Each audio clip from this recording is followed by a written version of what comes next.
You can measure the size of an elephant. You can clock the speed of a cheetah, but you can't quantify the heart of a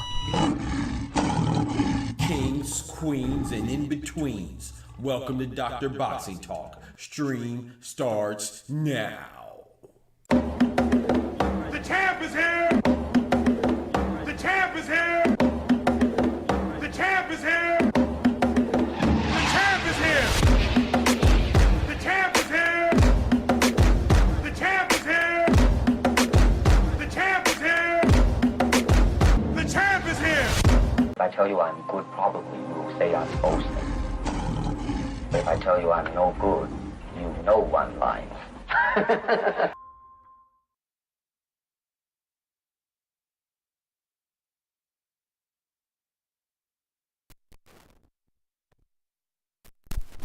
All right, man. What's good? Yeah, I know we gotta bring the energy, man. I don't know what time it is. The doctor's in the house. What's good, y'all? First, I gotta be able to see to bring the energy. Gotta get my eyes right. There we go. We got my boy Ty in the building. What's good, brethren? We got my boy Dub in the building. What's good, brethren? I appreciate my boy. So we just gonna pretend I wasn't here yesterday. Yes, sir. Todd, big number one, numero uno. We got Dub, big number two, numero dos.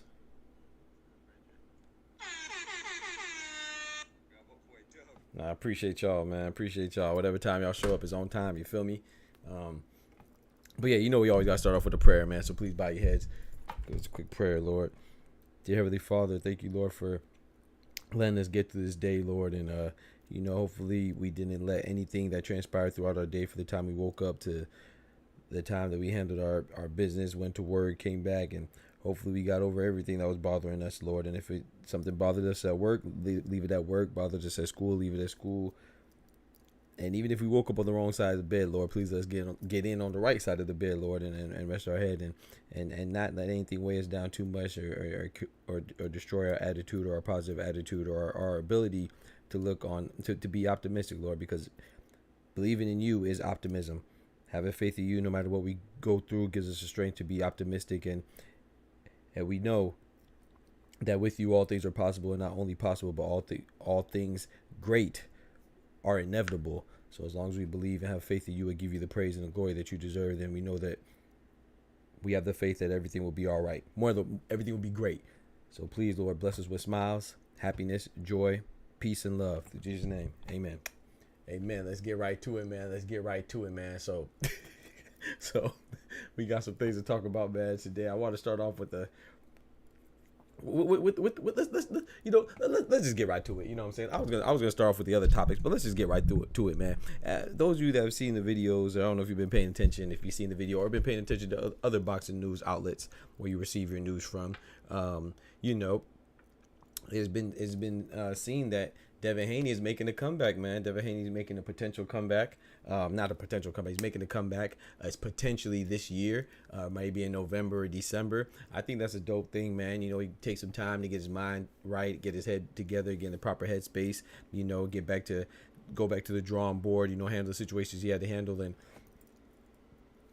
now it's time to get back to work, right? It's time to get back to work and show that he's as good as we say he is. You know. Full disclosure, like I said, I've never really been a big Haney fan, but I've always acknowledged, you know, people's ability to be great, and he's definitely a great fighter. When it comes to the top guys like Tank and Shakur, I think that they're better, and Teofimo, I would have him below them, but he's still one of the top guys, and I want them all to fight each other, because no matter who wins, it's still going to be a resume builder, because they're all good and all of them could potentially beat each other, you know. So it's good to see him bounce back, and especially when you see somebody get done dirty. You know, his last fight, his last time out, we saw him get put on his behind, you know, but it was due to PED use and his opponent cheating him, and Ryan Garcia. So, you know, I would like to see him bounce back after that, just like I felt with Miguel Cotto after he lost to Margarito. I found out he had a history of cheating. I was happy to see Miguel Cotto bounce back.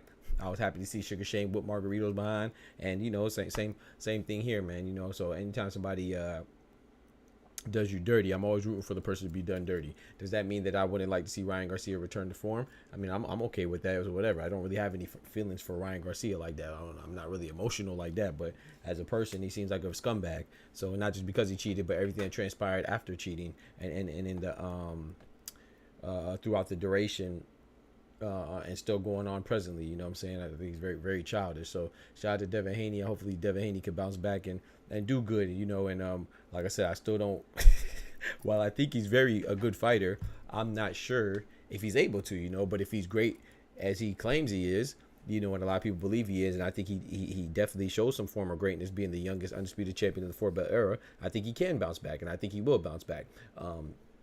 You know, and hopefully he bounces back stronger, but that's yet to be seen. So with that said about him bouncing back, I think a good way to bounce back is to take your time and fight like a tune-up, you know what I'm saying? Because as we seen, Teofimo came off of a win. It was an ugly win against Jermaine Ortiz, but he still had to tune up in Steve Claggett. We seen Shakur Stevenson come off of a win, an ugly win against Edward De Los Santos, and he still had to tune up against Artem Harutyunyan. So I think that, you know, anytime you have a loss or you have a lackluster win or you don't perform as you were expected to or as you felt, or the expectations that satisfied you and your team or the desires of you and your team or what you all know you could do, then I think you should get a tune-up. However, I don't think Devin Haney is going to get a tune-up because from what I've been reading, what I've been hearing, he should make the masses happy, right? Because they're saying that he may be coming back and fight Isaac Pitbull Cruz. They're saying he might be moving up to 147 and challenging Mario Barrios. They're saying that he could potentially even fight Liam Paro. They're saying a lot of things they saying, you know what I'm saying?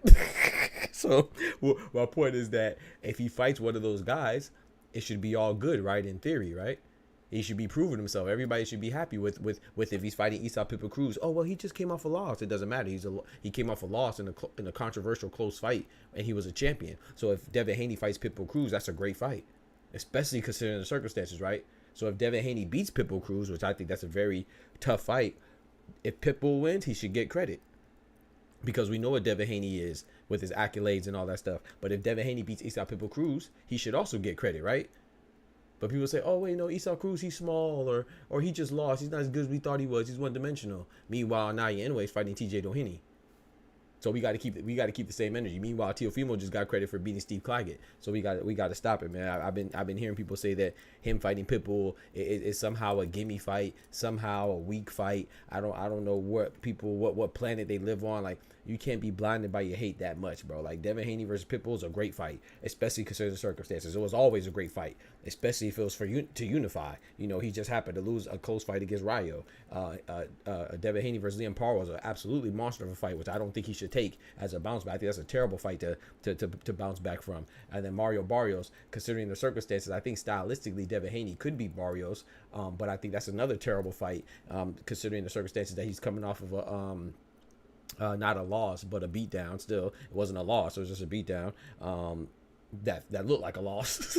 So I think Mario Barrios. I don't think we should underestimate Mario Barrios because he is a champion. But if Devin Haney can come back and beat Mario Barrios, that's crazy. You know what I'm saying? We got to get the utmost respect. If he could fight Jerron Boots Ennis, they even flirted with and teased with Jerron Boots Ennis. If he could beat Boots Ennis, I don't want to hear nothing about oh, that's an easy fight, that's a weak fight, or he wasn't proven. No, I think Jerron Boots Ennis beat the hell out of Devin Haney. But stylistically, I could see a path of victory for Devin Haney as well. You know, if he can handle that power and if he can handle that weight transition. You know, so I think that my point is that I'm saying that no matter who he fights, it's a good fight, especially if it's the names that I'm hearing. You know, so if he fought Shakram Gayashov as his comeback fight, he's a up and coming contender at 140.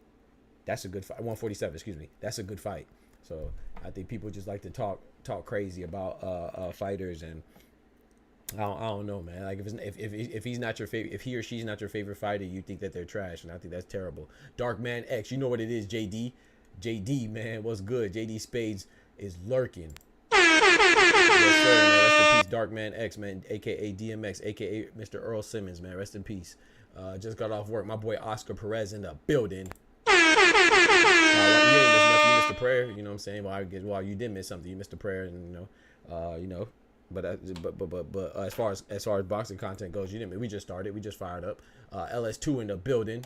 Yeah, Ty got you today. Hey, Ty got you today, Dub. But it's all good. So yeah. So when I hear about So I just think that, you know, I hear a lot of people critiquing Devin Haney. He hasn't even fully returned yet. Can the man return? I heard them saying that he really lost. You know, it didn't matter that that Ryan Garcia cheated. You know, it doesn't matter. You know, he's still better than him. We do not let people who are on the juice discuss real athletes. That's all. That's how I feel about that. That's so anybody said that anybody that cheated is better than anybody unless they did their due diligence and went through due process and like Canelo did, right? He went through due process and had it settled in court. Alicia Bumgarner went through due process, had to settled in court. Keyshawn Davis, he suffered the repercussions, and now it's over with. Until all that transpires, I don't want to hear nothing about anybody that's cheated being better than anybody. That's a legitimate, consummate, decorated, and accomplished professional. That's all I'm saying. Shout out to my boy Ty for the idea. You rock with that? You rock with that, Dub? Shout out to Ty, man. Ty made the suggestion, and I just made it happy. You know what I'm saying? Because when we talk about clean, proper, legitimate, accomplished athletes, we do not let people who are on the juice discuss real athletes. That's all. Okay. Okay, you feel me? So no, whenever we talk about real athletes, man, we don't let people that are proponents of people that are on the juice. We don't let people that are on the juice. We don't let people that are apologists for those that have been caught being on the juice. We don't let any of that infiltrate our great conversations because we respect all the athletes, whether you talk about Caitlin Clark, whether you talk about Devin Haney, whether you talk about Tank Davis, whether you talk about Angel Reese, whether you talk about Oscar, whether you talk about whoever, bro. We respect greatness right here. Liam Paro, Clarissa Shields, Amanda Serrano, whoever you talking about. You know what I'm saying? There's levels, man. Haney need to fight Jasmine. You call Jermaine Jasmine? Don't disrespect Jermaine Ortiz like that, man. I never heard anybody call him Jasmine. You disrespectful. Here you go. Oh, shit. Yeah, I'm tired of that. It was so disrespectful. Hey, LS2, that was a good one. I'm not gonna lie. Shout out to Jermaine Ortiz, but he was definitely running like his name was Jasmine. You ain't lying. Jasmine Ortiz is crazy. Nah, that's disrespectful. With all the smoke at 140, a tournament style, bro. Oscar, can you imagine? Remember Super 6 tournament with Andre Ward, Andre Durrell, Jermaine Taylor, Arthur Abram, Carl Froch, who Antonio Tarver called Carl Crotch.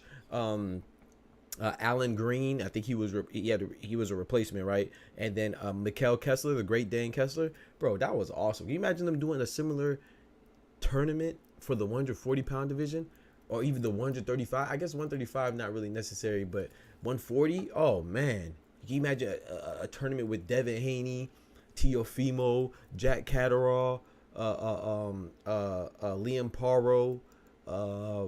I think I don't know about. I mean, I think I would still put Isak in there. Rayo, bro, what?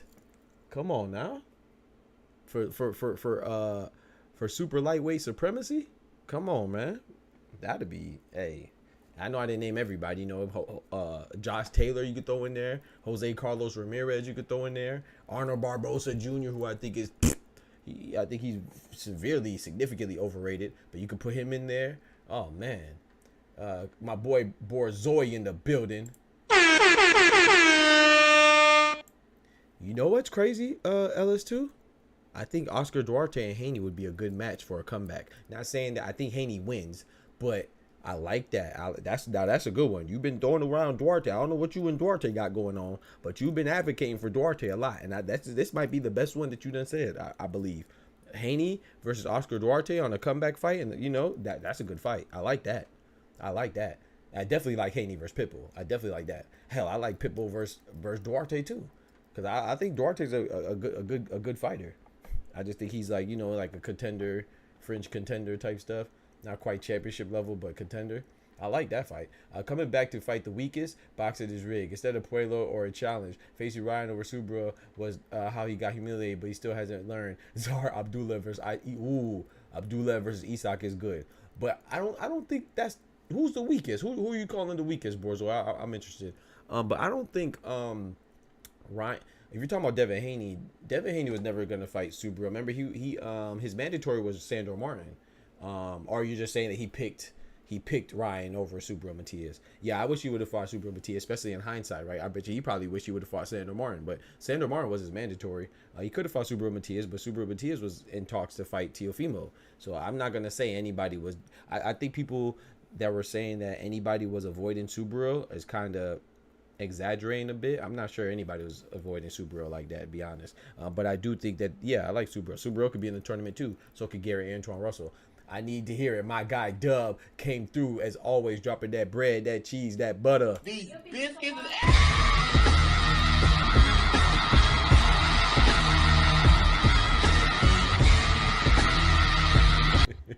My boy said, I need to hear it. I got to have it. Oh man. Hey Dub, you funny, bro. I appreciate the support, man. You always get the stream popping, you know what I'm saying? Get jumping with the super chat, man. I appreciate that, bro. Bro, that's like music to my ears, man. I'm glad that y'all like it, because I was like, man, they may not like it, man. That might be too over the top, but y'all really rock with these biscuits. So pause. That sounded crazy. Rock with these biscuits. I don't know. That sounded wild. They're probably not wild, but that just kind of sounded wild. What do you mean by that? Yeah, oh yeah, that was wild. My boy Ellis2 said Taylor versus Haney. Yeah, Taylor versus Haney is good too. Exactly. They're both coming off of well, Jack Catterall's coming off of a loss. Devin Haney's coming off of what was perceived as a loss. Yeah, Game of Thrones style, Super 16 style with the top 140 guys. Big Turk made the I ain't gonna lie. I don't think anybody's coming out of that undefeated. Like remember in the Super 6, Andre Ward came out, of course, on top and undefeated. But I don't think anybody comes out of that with probably less than 2 losses. And if anybody does come out with less than 2 losses, it'll probably be Devin Haney, to be honest. Stylistically, I'm saying, but like I said, I don't think anybody comes out of that with less than 2 losses. But if they did a 140 style tournament, I would, if I had to pick one right now today at 140, I'm going with Liam Paro. I'm not turning back. I'm going with my boy Liam. Oh yeah, no Bacoli times Zhang per Frank. Yeah. Then no Bacoli and Zhang. Yeah, I dropped a video on that, Ty. Maybe you missed it, but yeah, because he's saying there's a rematch clause with Zhang and Joseph Parker. So they said they're gonna exercise the right to the rematch against Joseph Parker, which I'm cool with it, because it was a close fight, majority decision. Joseph Parker overcame 2 knockdowns on the way to a comeback against Zhang, which I thought was his best win to date, and just the way it was done and all that stuff too. You got to applaud Joseph Parker for that, and yeah, I think he's just Zhang is just definitely deserving of it, and especially they both have a commonality, beating Deontay Wilder. But I'm gonna be honest, I'd rather see Zhang versus Bacoli, but I don't mind seeing Zhang versus Joseph Parker either. But if I could pick one, if it was up to me, I'd do Zhang versus Bacoli. Joseph Parker, I think Joseph Parker's gonna win again, because age isn't the determining factor in everything. But Zhang is 42, and he always gets tired. He always gets gassed, So if Joseph Parker can survive early knockdowns again, potential early knockdowns, then he should be good. And I would say, I will always say this: the rematch always benefits the better boxer. And Joseph Parker is a better boxer in this outfit. So I think Joseph Parker is gonna win. I'm still going. Depends on who the favorite is. I might still put money on Zhang, but I'll be rooting for Big Bang Zhang. I like him more, but I like Joseph Parker too, but I think Joseph Parker wins that. Split the belts, make 2 tournaments. Hey, facts. Why not?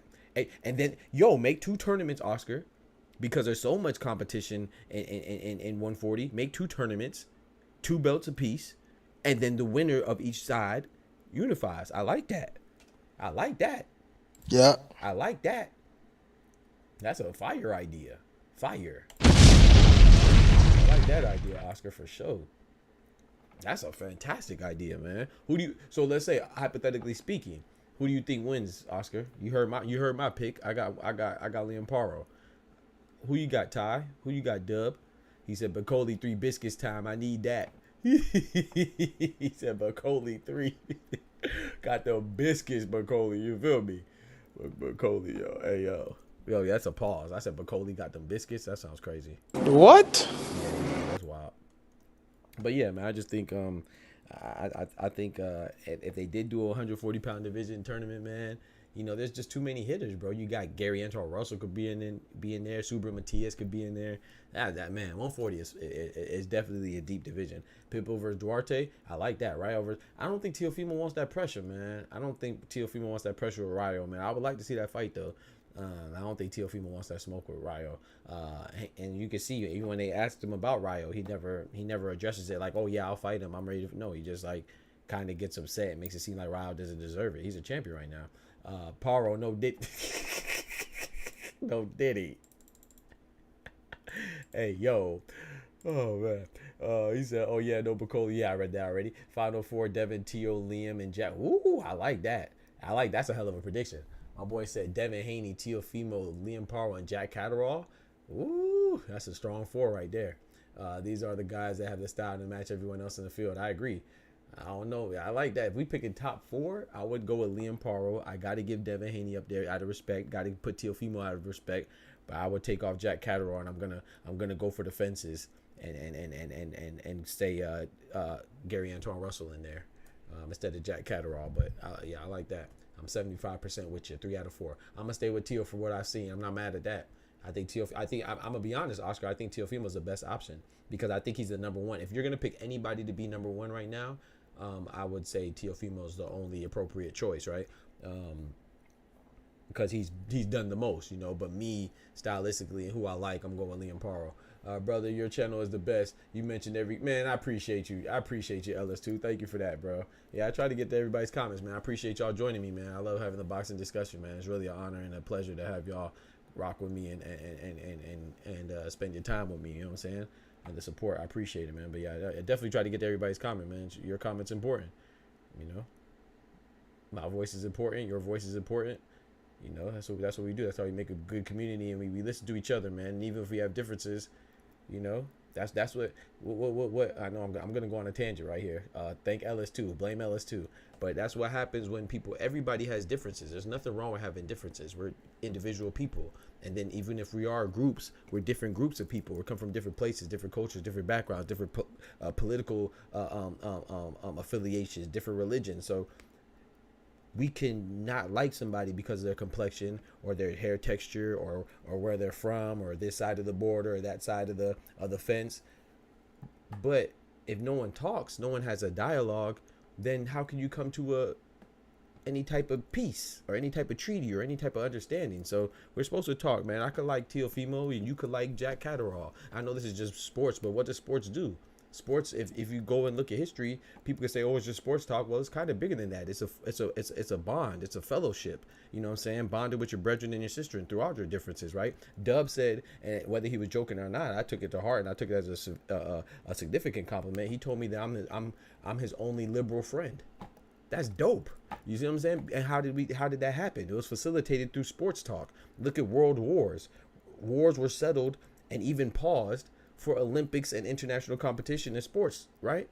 That's how boundaries are broken, man. So you find a commonality and you rock with each other, man. That's how you understand. My advisor in college, Dr. Moore, he's a black guy. He's a black Republican. So I'm a liberal, but we talk about, like, you know what I'm saying? He'll have I'm talking about he's a real Republican too. He ain't no Fugazi halfway Republican. No, I'm talking about he's a Rush Limbaugh. Rest in peace, Rush Limbaugh. He used to listen to Rush Limbaugh and stuff like that. You listen to Rush Limbaugh, you a real Republican. Let me tell you. So he's one of them.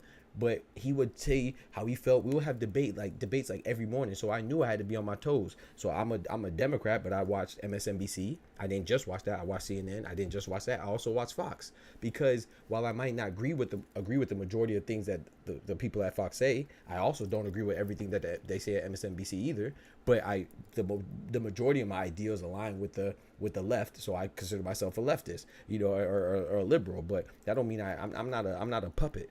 I'm not a mindless fool. I don't agree with 100% anything anybody says, because if you are an individual, then you shouldn't either. It just, that means that you're not listening enough if you agree with everything. But yeah, all right, let's get back to it. That's it. But I appreciate you, LS2. That's it. Thank you, brother. Appreciate you, bro. Big salute. That's how we break barriers, man. We understand each other, man. So thank you, bro. I mean, that means a lot. That's because Ryo sent Tio to the ER after the second time stopping him. Gosh, he said he sent it to the ER after the second time stopping him in sparring. Damn. That's tough. I'm sorry. Hey, he hit him with that Thor hammer. You know, the El Rayo means the lightning. So you tell me Ryo, Jose Valenzuela hit him with the lightning. Boy Langus says Haney who obsolete. Haney is done. Haney who obsolete. He said he just getting started. Yeah, I don't think he's done at all. Now, if he loses again, I mean, I keep saying losing again. If he goes to a devastating a situation to where he gets beat up badly, then I think he'll be in a tough spot. But we got to give people opportunity to bounce back. You know what I'm saying? Like Boy Lang, I know you're joking. Well, I hope you're joking. But let's say that, you know, we say that that fighters are so protective of their well, Devin Haney didn't even lose. It was wiped off. It was called a no contest because his opponent cheated, and you're saying he's done. You see what I'm saying? So we always blame the fighters when they don't fight anybody and they're protecting their undefeated streak. But as soon as that undefeated streak gets lost, we say they're done. So, you know, when people say, oh, it's Floyd Mayweather's fault, why everybody cares about their, no, it's our fault. Because every time a fighter loses, we throw him away. He didn't even really lose and we throwing him away. So, no, we got to give him a chance to bounce back. Esau Pitbull Cruz, that wasn't his first loss, right? That was actually his third loss, right, against Rayo. He lost against Tank. He lost against somebody else early in his career. And he lost against Rayo most recently, and he's not done. Errol Spence isn't done. I thought he should have been done before. I don't even think he should have fought Terrence Crawford. I remember I thought he should have been done. I thought he shouldn't even fought Danny Swift Garcia, to be honest. As soon as he had those accidents, I thought he should be done. But even him getting brutalized by Terrence Crawford, he's not done. Tyson Fury losing to Usyk, he's not done. So now we got to see a little more. Deontay Wilder's done though. Oh, Deontay Wilder, that boy Zhang hit him and he said, "Who the fuck is that guy? Who the fuck is that? No damn well who I am. Who the fuck is that?" Oh, man, Deontay Wilder looked at the ref when Zhang hit him. He didn't even know who hit him. He thought they was jumping him. That's done. Turkey should do a that'd be fire. World Boxing Super Series would be fire. Hope he'll get a solid opponent. Yeah. Riyadh Haney coming soon. Yeah. In Riyadh, that'd be fire, man. Like I said, there's a lot of speculation around Pitbull Langus. They're talking about Pitbull. I heard Liam Parl's name thrown around, but I mostly heard Barrios or Pitbull. So I think those are the two that are the most likely right now, you know. But, you know, sometimes they're just rumors to get people talking, right? You know, they could switch it up. He might not fight neither one of the names that came up. I even seen Karen come up. You know, the guy that Boots fought, Karen Chikaladzian. I always mess up his name. My bad. But yeah, I heard his name come up too. So there's been quite a few fighters. I heard Boots' name come up too.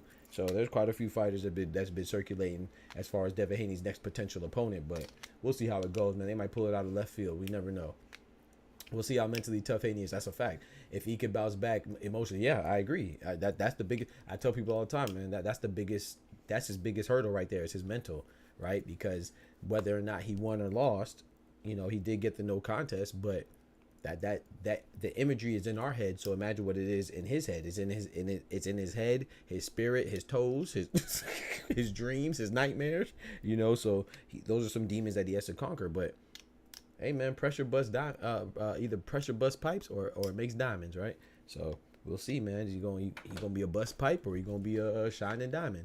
You know, we gonna see how it goes, man. Ryan Garcia exposed Haney chin badly. I disagree with that. I don't think that. So, in all jokes aside, like I don't think that Ryan Garcia. Like I told you, LS2, I put money on Ryan Garcia because I thought that he would win. I just didn't anticipate him cheating, right? So I don't think he exposed it. The reason why I picked Ryan Garcia to win and I won money because I bet money on Ryan Garcia winning is that Jorge Linares exposed Devin Haney's chin. If anybody, we're not gonna give Ryan Garcia that credit because, like I said, you know, we really watch boxing over here, and that's why I feel like when he fought Ryan Garcia was the same size as him, just as young as him, arguably faster than him, and he had more power, you know. But Devin Haney still, even despite losing, he's still a more skilled boxer. I was worried because I thought he could be able to overcome, so I was worried about my money. It wasn't like I knew 100% that he was going to win, that Ryan Garcia was going to win, but I knew to the point where I was willing to risk my money on it, you know what I'm saying, willing to take a gamble. So but like I said, all that goes out the window once you cheat. So yeah, so I don't think Ryan exposed anything. He capitalized. Now, if you want to say he capitalized, but he also capitalized on the benefits of a PED as well. Kendrick in the building, my guy. What's good? So when you say Ryan Garcia exposed Haney's chin badly, you got to remember, man. We do not let people who are on the juice discuss real athletes. That's all. Facts. So when we talk about Ryan Garcia in regards to Devin Haney, man, or anybody else that's a clean athlete, we do not confuse steroid users with. It's like comparing Mark McGuire to Ken Griffey Jr. You can't do that. You can't do that. You can't compare Sammy Sosa to Ken Griffey. You can't compare Mark McGuire to Aaron Judge. You can't compare Jose Canseco to any other hitter you want to compare him to. You feel me? What's his name? Trout, Mike Trout. You can't do that. We can't do that. You can compare them to each other. We could compare Garcia with Margarito. We could do that. Maybe it'll be Jack El Gato Catterall. Hey, the cat. Hey, Jack the Cat Catterall. Hey, I'm not mad at that though. But the reason why we know it won't be him though, right, boy, Lang, is because remember Jack Catterall's fighting Regis Prograis. He's fighting Rougarou. He's actually fighting the last guy that Devin Haney dominated, right? So we know it's not gonna be him. So he already has a date, if you will, with another opponent. Remember, he's fighting Regis in October. I think the 26th. Don't quote me on the exact date, but it's definitely in October. Yeah, so he already has a fight. But I would like Jack Catterall versus Haney. I really prefer Jack Catterall versus Teofimo. I think that's a great fight. He said, and Ryan could knock him out. But I would. But all that being said, I would like to see the rematch, though. I just don't know how it would be facilitated. I think it would have to be at least at 147 between Devin Haney and Ryan Garcia. But I don't think it's necessary. I don't think we have to do it, but I would like to see it.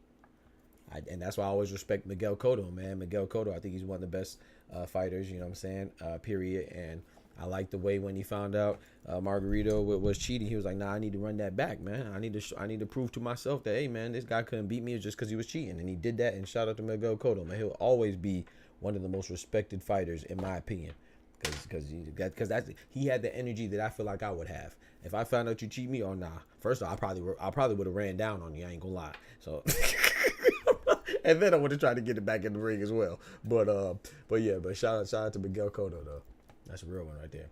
He said, that's your birthday, the 26th. I believe it is. Let me look it up right now. I believe it is. Don't quote me though. I believe Jack Catterall versus Regis Prograis is. Because remember, it was supposed to be earlier, but it got postponed. Wait, what? They don't even have an official date on Boxing Rec. It was supposed to be earlier, but then it got postponed. Let's see, because remember, Jack Catterall he sustained like a small injury.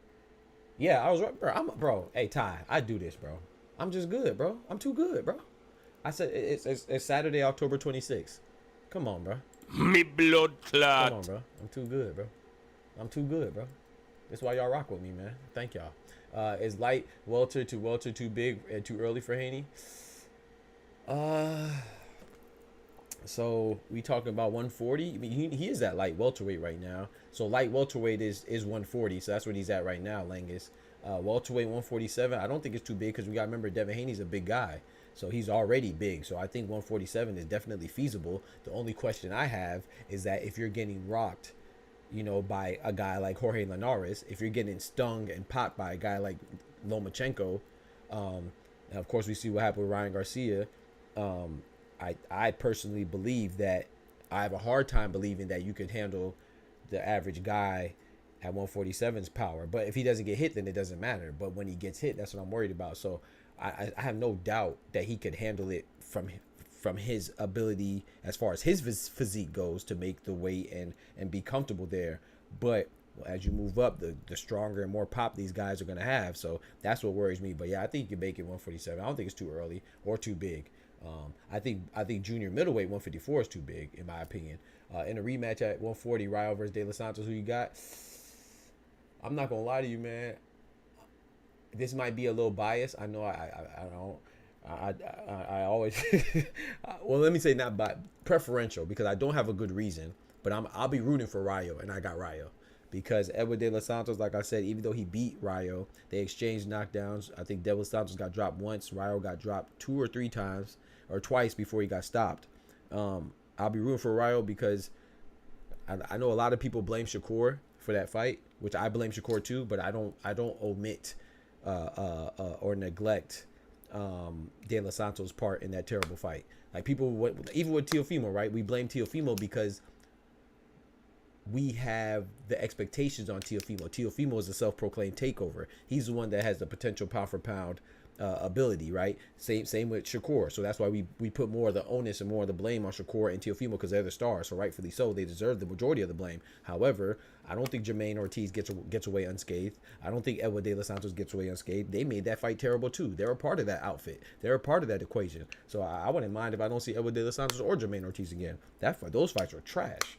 Those fights were terrible. So yeah, you won't catch me rooting for definitely not Edwin De Los Santos. I'm definitely going for Rayo on that one. But I think the smart money would be on Edwin because Edwin, if you watch that fight, yeah, Edwin definitely, he won pretty handily. But it was a good fight. Like I said, Rayo knocked him down as well. But I'll be rooting for Rayo. But I don't have a good reason as to why I could defend. The only thing I could point to is that Rayo showed me something against Pitbull.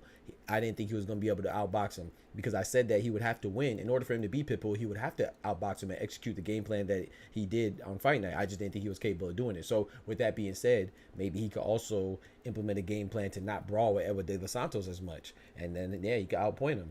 Because we see that Edwin De Los Santos doesn't know how to approach you either. So that's just my opinion, though. Well, who do you think wins? If Rayo fights properly, he'll win. Yeah, facts. That's what I think too.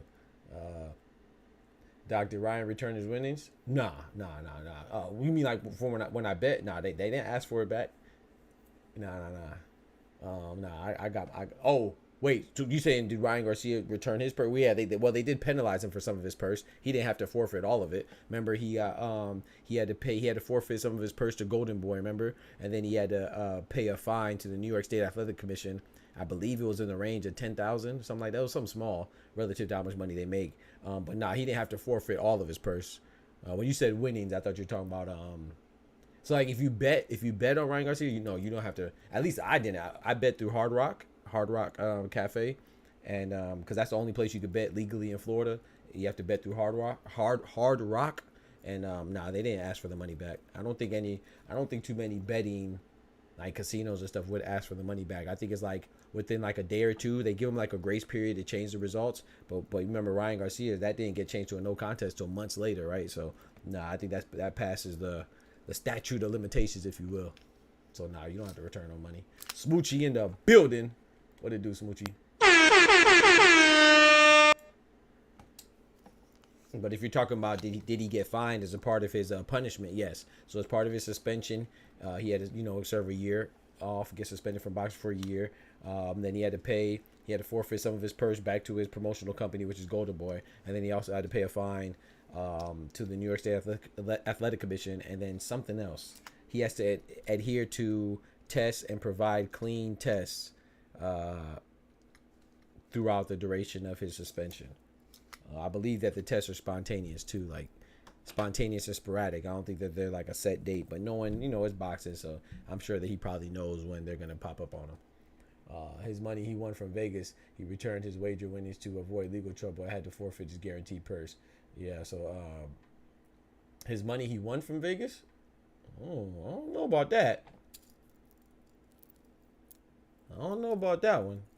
You gotta show me that, Ty. I don't know about that one. Oh, you say he voluntarily did it? Okay, if he voluntarily did it, maybe. But if you're talking about he was forced, I don't know about that one. I got to see that, because I know some folks that didn't have to return their money. But if you're saying that Ryan Garcia himself did it to avoid legal trouble from the whole Austrian stuff, then okay, that makes sense. There'll be no boxing on the LA Olympics. IOC blaming the IB. Oh, really? Oh, wow. Wow. I didn't hear about that, Langus. That's crazy. If he bet on himself, he cheated. It makes sense. Because, no, I agree. No, that makes sense. That's what I'm saying. It makes sense if he's saying that he did it to avoid the legal trouble. But I thought that Langus was asking if he returned his winnings, like, was he forced? But, yeah, if he did it to avoid legal trouble, yeah, that makes sense. But if he had to return his stuff, that means that everybody that won had to return his stuff. I don't think that those are two different reasonings, right? So yeah, that definitely makes sense if he bet on himself, though. Yeah, because then it'll look like he definitely cheated intentionally. The money he bet on himself to avoid. Yeah, okay. Nah, that makes sense, Ty. That makes sense. Yeah, you're saying to avoid legal action. That makes sense. Because of the circumstances. I don't know I understand what you're saying.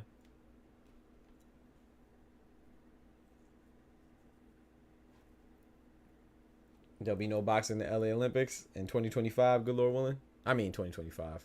2028. I mean, they just need to do a better job, you know, because like Iman Khalif, she's filing that lawsuit, right? She's filing that lawsuit because of the slander of her name, and I think that they and cyberbullying. So I think they should. He said, "Nah, he returned it so he could be sought after for fixing the fight."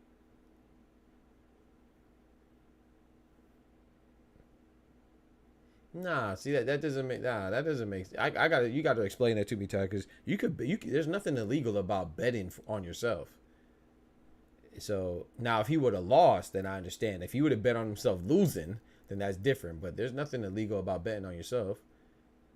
So why would he be sought after fixing the fight? But that's what I'm saying. Unless you're saying with the PEDs and everything included, then yeah, I understand. But if you're just saying like you could go, me and you could fight, and I could go bet on myself to win. There's nothing illegal about that.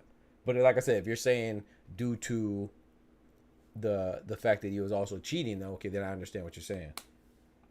But if not, then you gotta show me that documentation. I gotta read that because that's interesting. Because I know you could bet on yourself. I have Fedor stop Errol Spence like Fedor did to Lubin. Ooh, I think that, yeah, I'm not sure who wins that, man. I think Errol Spence can beat him. I think stylistically Errol Spence should be able to beat him. But if Errol Spence doesn't beat Fedor, I think he should retire. I kind of believe he should retire regardless. Especially if he wins, I think he should retire and go out on top. But if he loses, he definitely should retire because I think if he loses to Fedor stylistically, how they both fight, I think it's a fight that's definitely winnable for Errol Spence, even though it will be his debut at 154. I think it's definitely winnable stylistically. If he can't win, I think it's no disrespect to Fedor, but I think it'll be more than just Fedor being better than him. I think it'll be more that Errol Spence has deteriorated. Brother, can you say happy to my wife, Tracy Rodriguez? Say happy to your wife. Yo, happy birthday. Happy birthday, Tracy Rodriguez. Happy birthday. Big salute. Enjoy your birthday. God bless you. I'm not sure. Happy birthday or happy anniversary or happy birthday, Tracy. Happy birthday. Side note, Oscar on Club. Yeah, I dropped a video, Dub. I just dropped a video on it, man. I actually want to talk about that too. Oscar De La Hoya on Club Shay Shay. I watched it. That was good, man. Oscar De La Fish that's on Club Shay Shay. And my boy Ty said uncle and auntie having a conversation.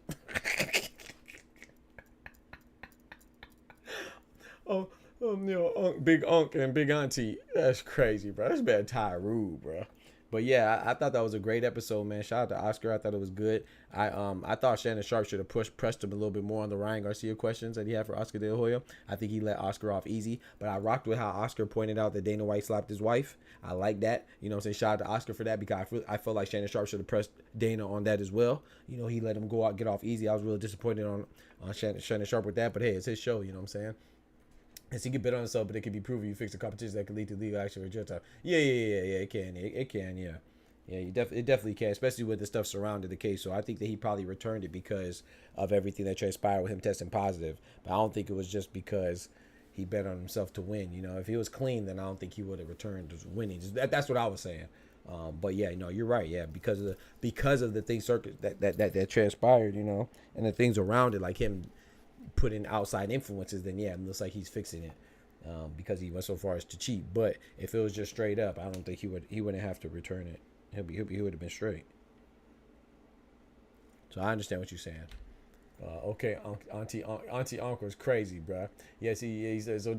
So disrespectful. But yeah, I thought Oscar was dope, man. I thought that was like, and I said this in the video I just dropped earlier, right? Shout out to Oscar because, you know, you can see, like, I know some people will say that Oscar's fake, right? And you know, and he's the butt of my jokes too, right? Like I make a lot of jokes about Oscar because Oscar be saying some crazy stuff, off the wall stuff. But you know, I really rock with the Golden Boy, you know, former Olympian, all that stuff, man. Gold medalist, he accomplished a lot in the sport. Definitely an all-time great. Not the greatest, but definitely an all-time great. And the fact that, you know, he was on there, he was talking about Floyd, man. I was really impressed with how he was talking in regards to Floyd, man. Very complimentary towards Floyd, very respectful. He called him one of the best. And Shannon Sharp asked him, like, how does he think Floyd would have fared if he was fought in the 80s, you know, with Sugar Ray Leonard and Roberto Duran, Marvin Marvelous Hagler, rest in peace. and Thomas Hitman Hearns. And he was like, man, he said if he was in that era, man, he'll be very comparable with them. He said that they would have to call it the Five Kings. So shout out to Oscar. I couldn't believe he said that. I was like, what? Because you know that him and Floyd be having their back and forth, but I like to see that there's a respect there. You know, I know, like I said, I think people will say, oh, he's just faking it. Oh, he's not really showing love. You know, it's probably some type of scheme, but I really think that that is showing love, because now he's talking to somebody in a whole nother space, right? Yes, they're both in the realm, they're in the sports realm together, but he doesn't have to have his guard up, right? He's not talking as a promoter, he's not talking as a fighter, he's not talking as to a fan where he has to defend himself, right? He's just talking and giving his honest opinions to somebody that he knows is he could be open with, you know, and he doesn't have to worry about backlash, somebody trying to call him cap or compare him in everything he says. So I thought that was very dope, man. And he was like, he said that he revealed that Floyd had a rematch clause. Well, he had a rematch clause with Floyd, and then he was like, yeah, man, Floyd retired. That time he retired, he took a year and a day off just so the rematch clause could expire, and because it was only a year. And now I don't know if that's fully true. You know, I'm sure that probably influenced it, but I'm not gonna say that Floyd didn't have other things going on. I don't know what the reason is, but that might be true from his perspective. But what really intrigued me and impressed me was that so Shannon Sharp pressed him. He said, "Oh, so you think you could have beat him the second time?" And Oscar said, "No." He said, "No, if we would have had a rematch, I would have lost." He said, "I still would have lost, but you know, I would have had a chance if I could have got his father to train me." Who he also said that Floyd Sr. is the best trainer he had. And then he gave somebody named Professor. He said, well, the Professor was great too when I beat Chavez, but he said other than that, man, he said Floyd Sr. is the best trainer I've ever had. And I just thought it was dope, man. It showed a lot of love, and he always mentioned it. He mentioned it too. He said, you know, a lot of times we don't give people their just due and their flowers and their appreciation until they're dead, or you know, at the very least retired and old. So I really respect Oscar. I already had my respect because you see Oscar at the beginning of my stream, right? So I have Oscar's face. Like all those fighters that I have on there, I respect all of them. You know, I like to make jokes and be satirical and stuff like that and be sarcastic, but you know, even if I'm just because I mean, y'all know I like Canelo. I make jokes about Canelo too. So I just made a video about Turki Alalshikh, Ether, and Canelo. So I don't get emotional about these fighters. I like them as fighters. You know, I don't like them as boyfriends or husbands or partners or you know, I don't have a fan page of them. Like, that's weird to me. I just like them as boxers, so I can make jokes and all that stuff, man. Nobody's infallible, so. And I don't take it that seriously. But yeah, so I already like Oscar, but that made me like him even more. Ostrich juice is crazy. Vato's clouded in Japan. Yeah, if he wasn't on that ostrich juice, he'd be fine. Yeah, facts, Ty. Facts. Yeah, if he wasn't on that ostrich juice, he'd be fine. Yep. We do not let people who are on the juice discuss real athletes. That's all.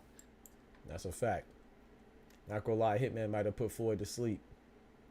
Maybe Hitman Hearns made it put him to sleep. I don't know, Doctor. Yeah, in one day is true, but Floyd had the year in one day is true, but Floyd has stuff going on too, so we may never really know true. Yeah, exactly. That's what I think too. I'm not doubting it. I know that part is true, but I'm saying that I don't think that it was fully just for that. You know, it was just, you know, it probably added to it. Like, he probably had that. The pending rematch, then he probably has some stuff going on with his family or stuff going on with his hands, you know, or whatever it is. You know, I think it was probably a combination of things, but yeah, that definitely contributed. I have no doubt that probably contributed, man, because I thought Oscar was being very genuine. The only thing I thought that he was a little shaky on was, you know, of course, as much as I agreed with him with Dana White, you got to understand too that him and Dana White aren't friends anymore. They used to be friends. So whenever you have people that used to have a friendship and then have no relationship, then you kind of got to take what they say. Even if you agree with it, you got to take it with a grain of salt. I do think he was saying some truth, but some of it is also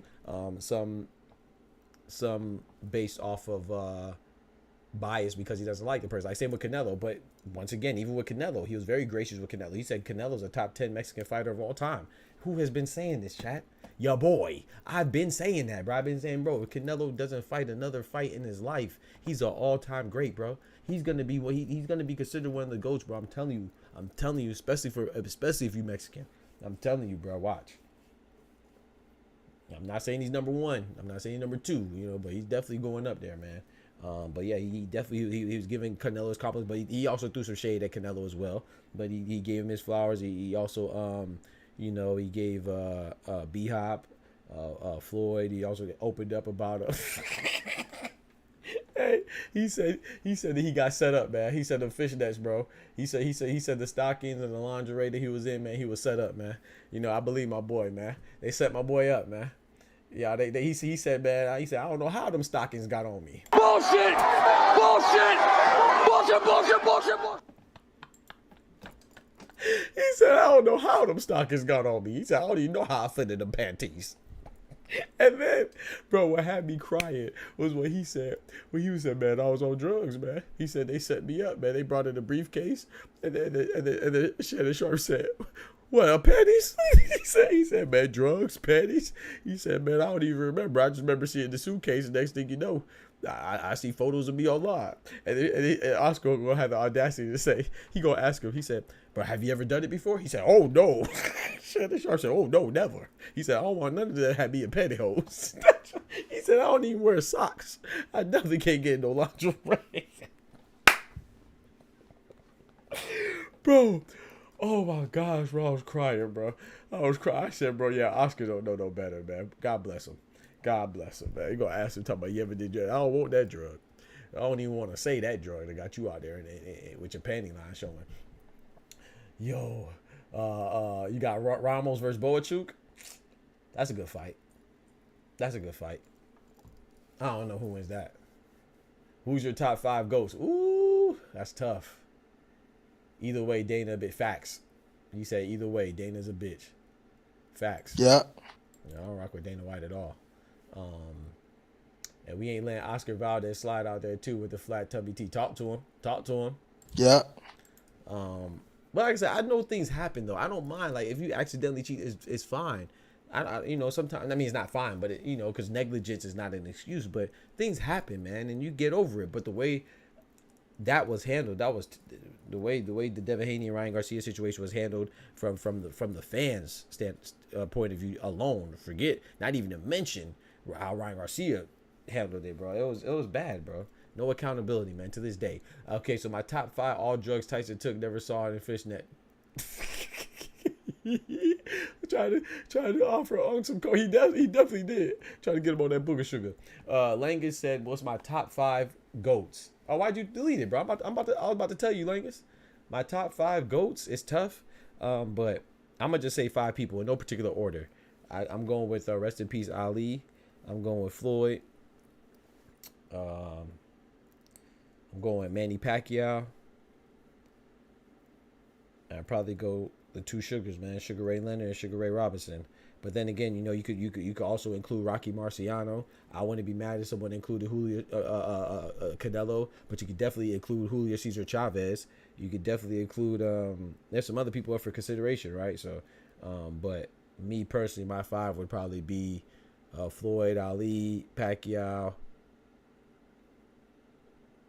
Sugar Ray Leonard, Sugar Ray Robinson.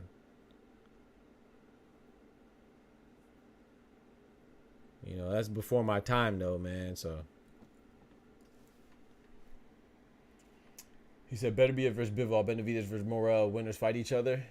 Yeah, but I'll be surprised if Benavidez and Morel happen before Benavidez gets the winner of Beterbiev and Bivol. The reason why I'll be surprised is because Morel's a dangerous fight, and if I'm Benavidez, you might not want to jeopardize that because you already missed the Cinnamon payday, right? You already missed this Canelo payday. So you probably don't want to miss potentially another payday for the winner of Beterbiev and Bivol. So you might want to wait. But I would like to see Benavidez and Bivol, Morel. That's a great fight.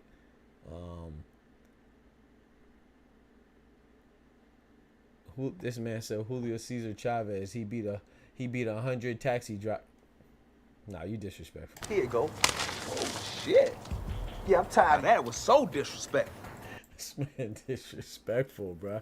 Come on, man. Chill out, man. You gotta give love to the greats, man. This man said he beat 100 taxi drivers, bro. Come on, dog. Julio Cesar Chavez is that guy, man. But yeah, so but yeah, I think that Oscar's interview was much better than I thought it was going to be. I like the way he opened up and you know, shout out to Club Shay Shay, man. They doing their thing, man. Shannon Sharp, man. That was a great interview, man. I don't see how you can hate on that interview. Now, there's some things that he said that you could disagree with, like, you know, maybe some people might feel like he gave Floyd too much credit, maybe, or when he tries to imply that, you know, or say that Floyd was avoiding the rematch, or implied he avoided the rematch, or when he said that, you know, he just wanted Manny Pacquiao to put him out of his misery, or when he said that he doesn't remember going in them stockings. You know, people could nitpick, but I thought it was a dope interview, man. And when he had them fake abs, I thought it was a dope interview, man. I like to see Oscar like that. I thought it was very good. Tell this guy old Chavez still spanking his head. Talk to him, LS2. He hating on my boy, yeah, Canelo deserves it. Yeah, man. They hating on my boy Julio Cesar Chavez, man. There's different times, man. My boy supporter in the building. Different times, man. My boy had over 100 fights, man. Come on, man. How many fights did he really have? Let's put it. I know he had definitely over 100. But how much was it? I want to know the exact count. Let's look it up. He had 107 wins, 85 knockouts, only 6 losses, 4 by stoppage, and 2 draws. Come on, man. Come on, what are we doing, bro? Come on, dog. How can you hate on that, bro? He said Andre Ward, Oscar De La Hoya is crazy. Andre Ward, yeah, I like Andre Ward a lot, man. I think he's I don't think he's underrated. I think he's underappreciated because of, you know, he had a long span of inactivity because of his legal troubles or whatever, the contract that he was in, whatever. I think if he would have been more active, he would have definitely went down as one of the greatest of all time. But, you know, it is what it is. So I think he gets overlooked. But I think when you bring up Andre Ward, everybody's like, oh yeah, that dude was great, you know. So I think he gets the respect that he deserves. I just think he gets overlooked sometimes because people forget about him type stuff. So yeah, Julio Cesar Chavez has 107 wins, 6 losses, and 2 draws. So I put him at 115 fights. Come on, man. 115 fights? Come on, bro. What are we doing, man? Stop it, bro. 115 fights, Ty? Come on, bro. Stop it, bro. He said tuck, drop. Come on, bro. Y'all disrespectful, man. Agreed. JCC definitely was being the Uber out of the... He said he was being the Uber out of the Taxi Hall of Famers, bro. Bro, stop it, man. Nah, bro. Nah, man. Nah. I'm putting cases. Y'all can't be talking trash about a legend, bro. All right. I'm putting cases on all you bitches. Yeah, nah. Y'all wildin', bro. Y'all wildin', bro. Joe Calzaghe, now, if you want to disrespect somebody, no, I'm not fond of Joe Calzaghe. That's one guy who I think, but I'm gonna tell you why though. I'm not just gonna say he was fighting. I mean, it's similar to what Dub and what Ty are saying about his limited competition, right? Because a lot of fights Julio Cesar Chavez had was locally in Mexico. When I say locally, I'm talking about country level, like in his country only. And then, but it's more applicable to me for Joe Calzaghe because Joe Calzaghe never traveled outside of Wales until his last 2 fights, essentially, which was against an older Roy Jones in his 40s and an older B-Hop in his 40s. So that's the only time. Joe Calzaghe's best wins, even though he's undefeated, how many wins he have? 40. He's 46-0, right? His best wins was Jeff Left Hook Lacey and Mikkel Kessler, Mikkel Great Dane Kessler. Those aren't bad wins, but if you're going to be 46-0 and then you're going to fight Roy Jones and B-Hop when they were 2 steps into the retirement home for the only times you travel, it's like, bro, I can't give you that much credit, man. To me, it just seems like cowardice. You know, you ain't fight Andre Ward. Hell, you ain't even fight Carl Froch. You ain't, come on, bro. Come on, dog. So nah, I can't give Joe Calzaghe. Nah. He's good though. I'm not knocking. He's good. But I can't give him nowhere near the greatest of anything. But he's good though, of course. I still respect the fact that he beat 46 people and was undefeated. But who'd he beat?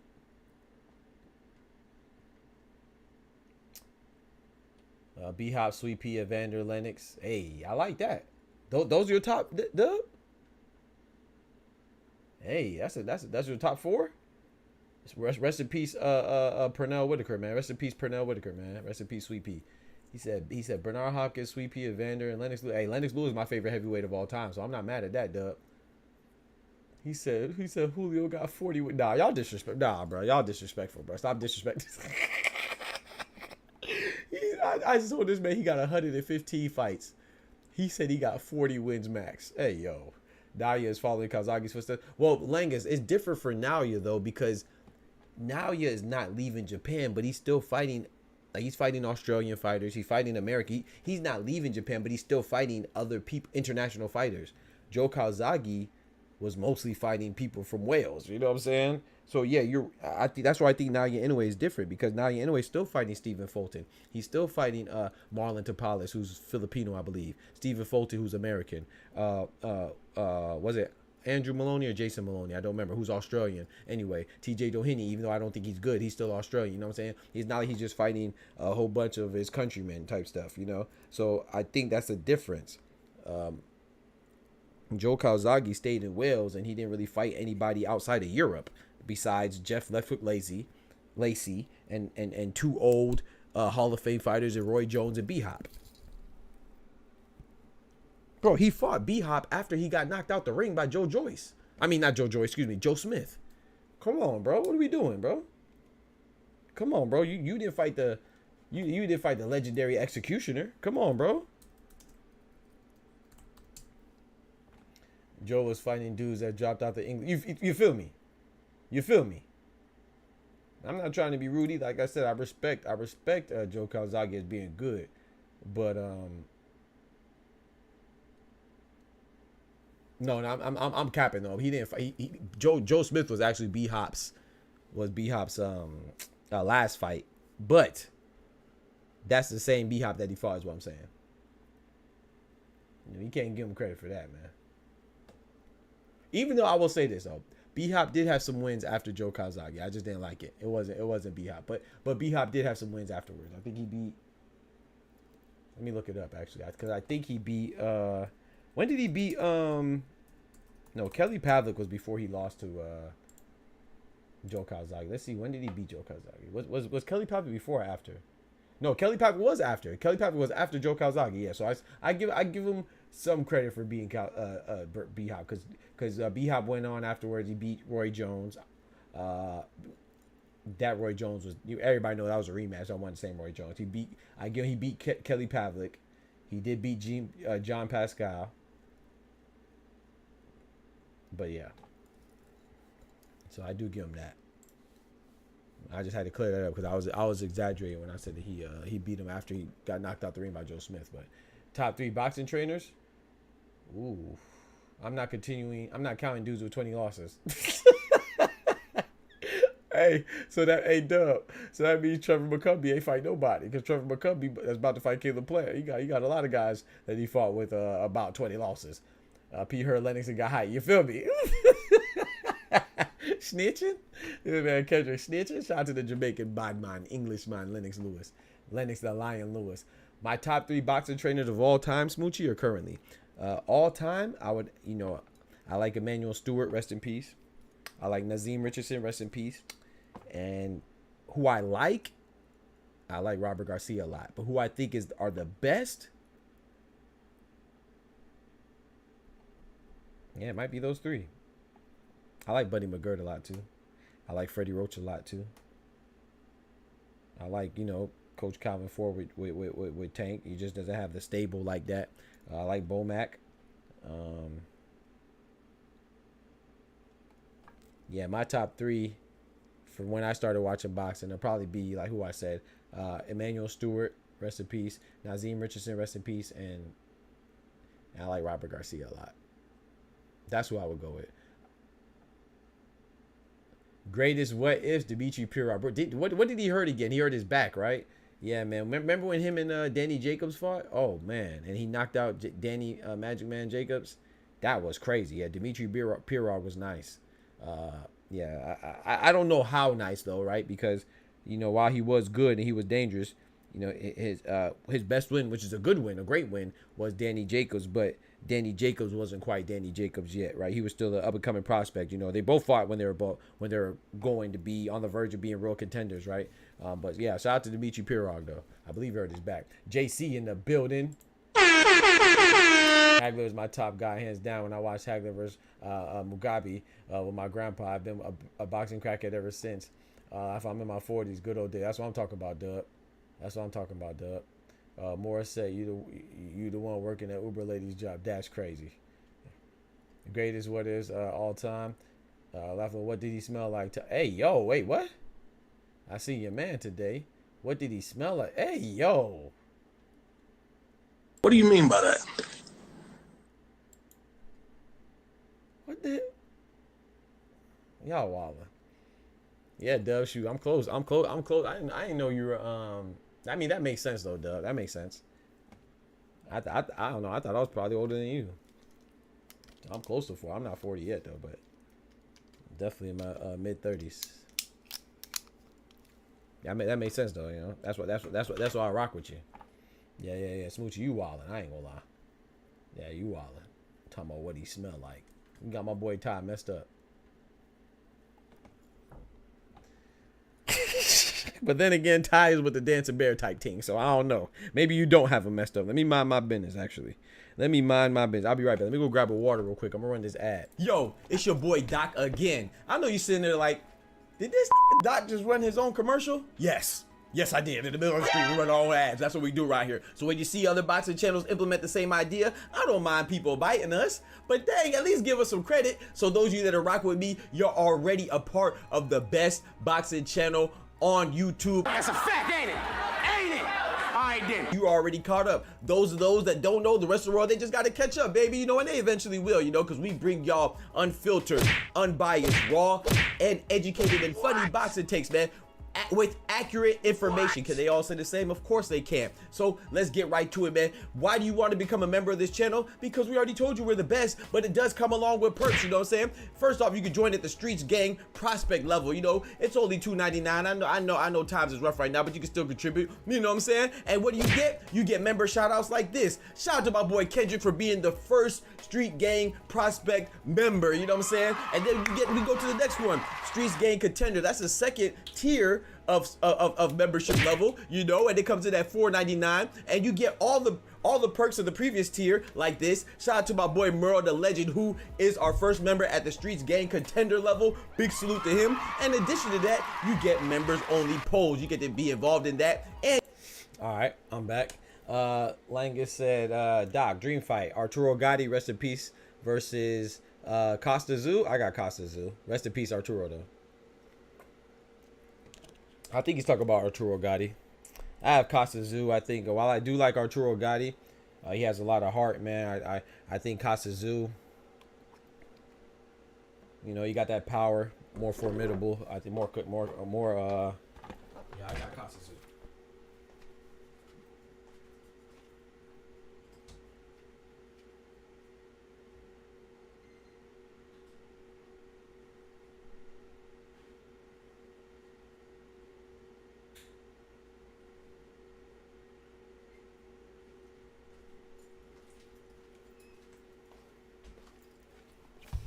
Yeah, I got Costa Zoo, even if it's just off the strength of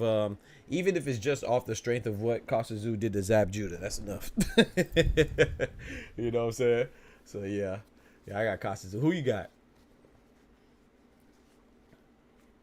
Yeah, I got Costa Zoo, man. But yeah, so also too, man, I wanted to, so we talked about the Oscar thing. Also too, speaking of Zoo, Langus, it has been officially announced that Tim Zoo and Bakram Murtazaliev, they will be fighting on October 17th, I believe. Yeah, so we will get that fight, man. I'm looking forward to that fight, man.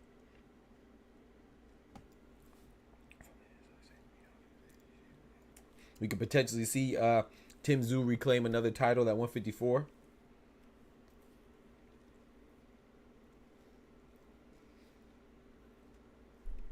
It'll be a war, though. Definitely could see that happen in Atlanta, in Atlantic City. Where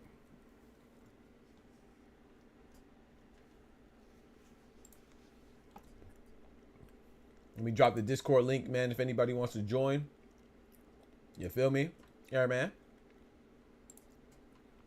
All right, here goes the Discord link, man. Join up. But yeah, so what y'all think about this Devin Haney stuff, man? I don't know if y'all been paying attention. People been talking about Devin Haney and saying that, you know, they're already ready to kick him even more. They kicked him while he was down, and now they're ready to kick him while he's trying to get up. Pause. And I just think that What? I think it's crazy, man. I think that they're already knocking his opponents. He doesn't even have an opponent yet. What are you knocking, bro? People just be so negative, dog. It's crazy to me, man. How'd your hate that deep?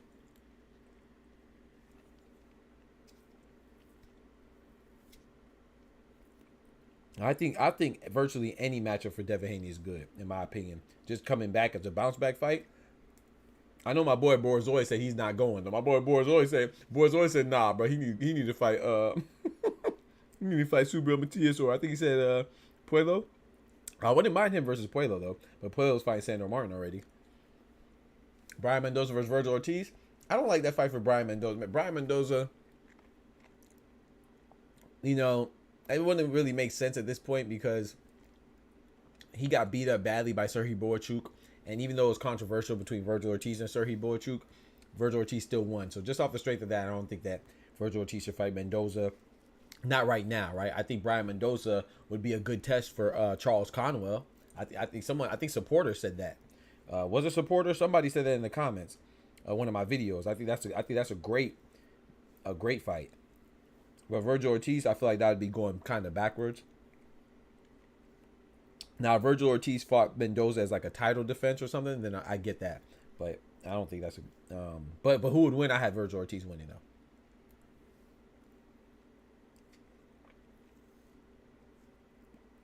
He said Puello might beat Haney's. Yeah, I think that's a pretty interesting matchup. I think Haney and Puello is a very interesting matchup.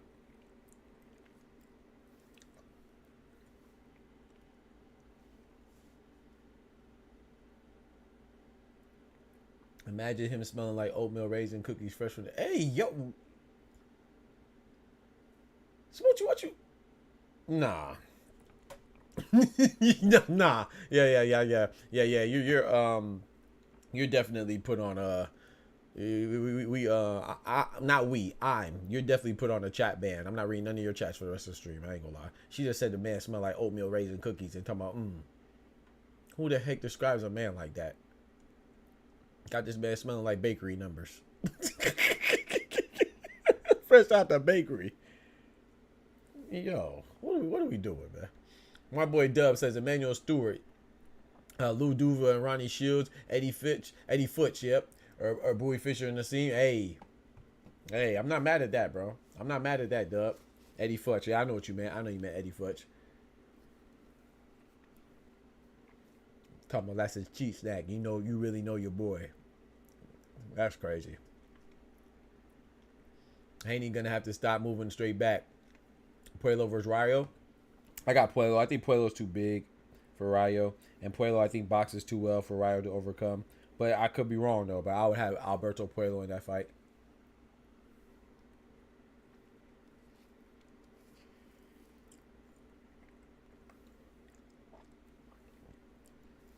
She's talking about the man smell like oatmeal raisin cookies fresh out the oven.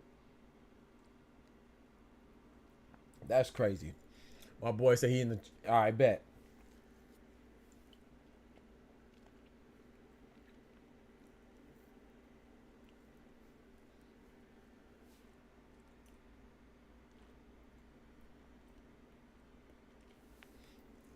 I want Divino Espinosa. Me too. That's an interesting fight. Ray Vargas being 5'11" at featherweight. El Divino, Rafael Espinosa being 6'1" at featherweight. That's interesting. I got Divino beating him pretty badly though. But you know we're getting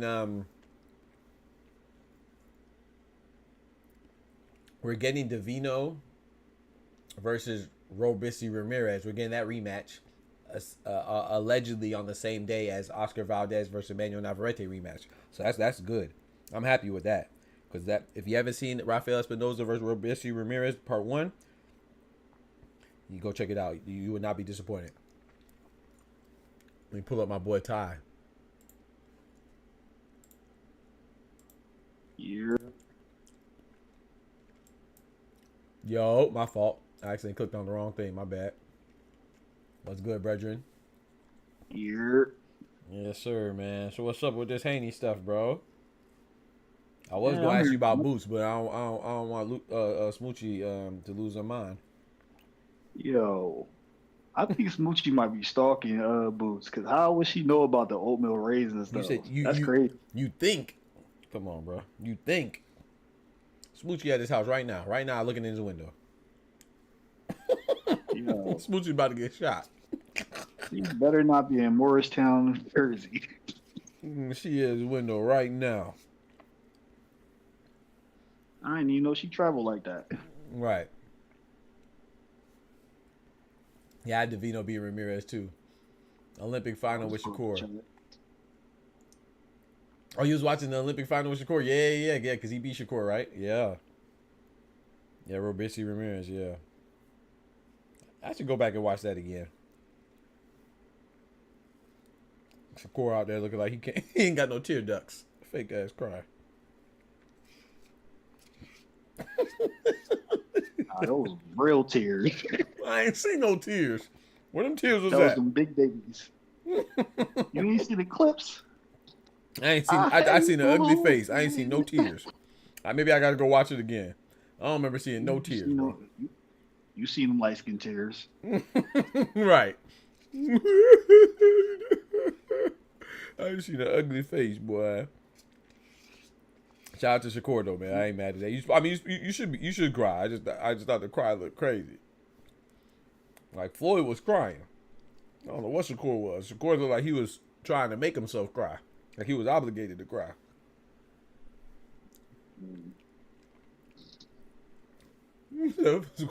I'm at work cooking for what? That's crazy. Shout out to my white brethren and sister. Shout out to all my brethren and sister, man. Talking about she cooking for white people. Like they got you in the kitchen. Tighten up. I'm cooking white cake. Oh, hell no. What you know about Django, man? That's my movie, boy. We will be serving white cake. How much would it take to make those? Never mind. You talking about life? The white pies. He's like, these are white pies only. Yeah, white only pies. How much it'll take it? How about I turn you into a pie? You said 20 miles. Yep, 35 miles. That's just funny, bro. Life is funny, man. The movie. But yeah, man. So what they talk about Devin Haney, man? What's this noise I'm hearing about Devin Haney can't fight Pitbull and?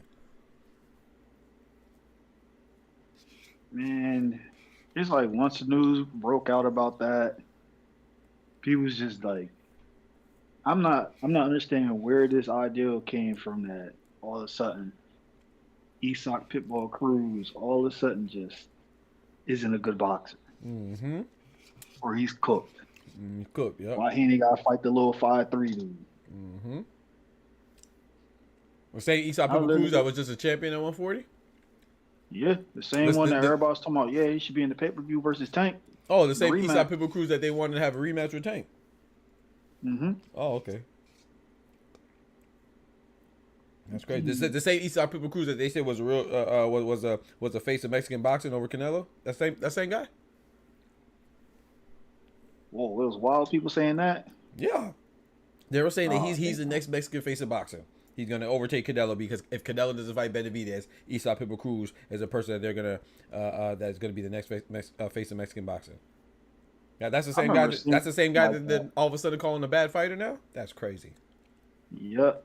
That's crazy. Man that holds all the Mexican values and everything else. Okay. Now his own people saying, nah, not him no more. Oh, okay. You see how they flip it on you, chat? That's why I be talking about. We be blaming the fighters. No, it's us. As soon as a fighter loses, he's trash. Isak Pitbull went from champion to trash. Isak Pitbull Cruz went from the real Mexican that's gonna beat Rayo, the fake Mexican. Now he's trash. It's crazy, bro. The same Pitbull that they wanted to have a rematch with Tank simply because, not because he won, not because the decision was controversial, but because he didn't get knocked out. That's it. That's the only reason why people want to see a rematch. I seen dudes like Ellie Setback say, oh, he shouldn't fight Isak. He's too little. Why don't he fight somebody a little bigger with power like Roland? Didn't Isak cook Rolly? Yeah, I thought Esau beat Rolly too. But you know, I don't know nothing about boxing. Though. I probably tripping. I don't know. And this is one of those dudes that's out there, you know, at every event covering sports, a well-respected name, like in boxing media, saying that. Yeah, goofy that's stuff. an ES News guy. At least, yeah, I know you're talking about. Yeah, at least setback. Yeah, I know you're talking about. But he don't like Devin. He actually goes out of his way to say negative stuff about him. Yeah, I don't see. That's what I don't understand. I don't understand. I mean, everybody has their innate biases, who they like, and preferential treatment. But going out your way to knock somebody, to me, is kind of, and especially if it's unwarranted, that doesn't make sense to me. He could have at least took the easy out, or the cheat code said, but he won't be tanked though. You feel me? Say something like that, yeah. Could have said that. Like, if you want to say something crazy, at least make a legitimate claim. Right. But Rollies though, Rollies. the same kid he used to smack up in the gym every day at Mayweather's.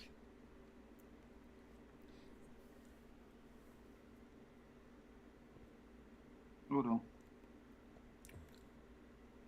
So I skipped your joke. What'd you say? As a Shakur cried like his mom already smacked him and told him something before she give him something. Yeah, exactly. That's exactly how you was crying, Smoochie. Exactly. That's exactly that he was crying. The way he was crying. Yeah. And he done got smacked and someone said, "You better be quiet for I give you something else to really cry for." A casual statement because no shit. Yeah, I will say this though, LS2. My bad, Smoothie. I didn't see it. I wasn't skipping it. I will say this. I know Canelo hasn't been fighting. I think we just need to add a little bit more details to what you said. What you said is true. What you said is true, LS2. But we got to add more, right?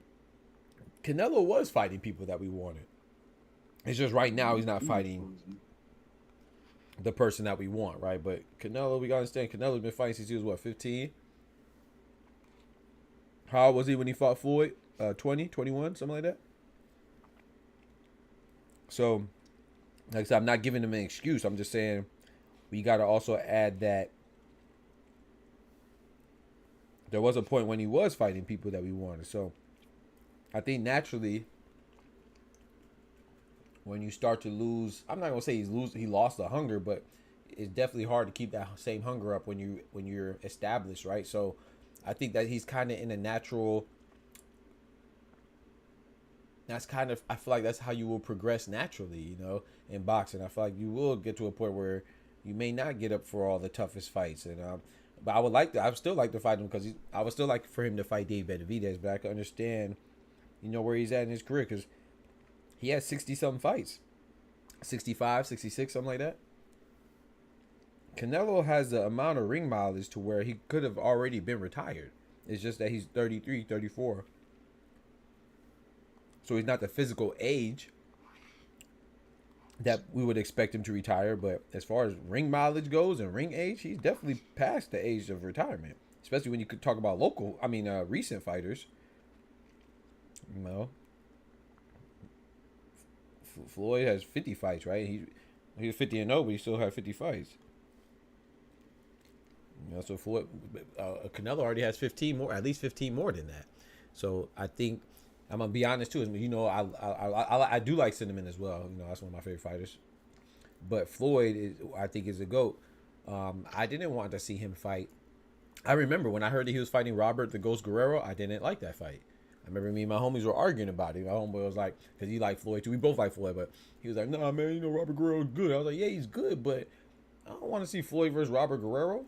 And no disrespect to Robert Guerrero, it was a good fight, but I didn't want to see that. I remember I didn't want to see him versus Andre Berto, but I didn't mind that because that's what I was kind of becoming more aware of the business. I was like, okay, he throwing his homie a bone, let him get paid.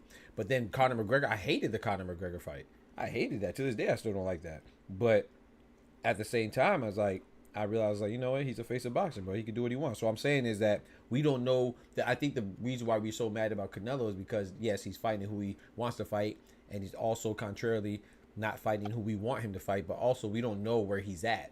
Like I think he'll get a little less blowback if we knew he was gonna retire in like 2 fights. But because he's only 33 or 34, he could retire after next fight because he has 67 fights, or he could retire in 3 more years. You know, I think it's just because we don't know where he's at exactly. And if he's not going to retire, then I agree with you. He needs to be fighting. I would like for him to be fighting. I ain't going to say need.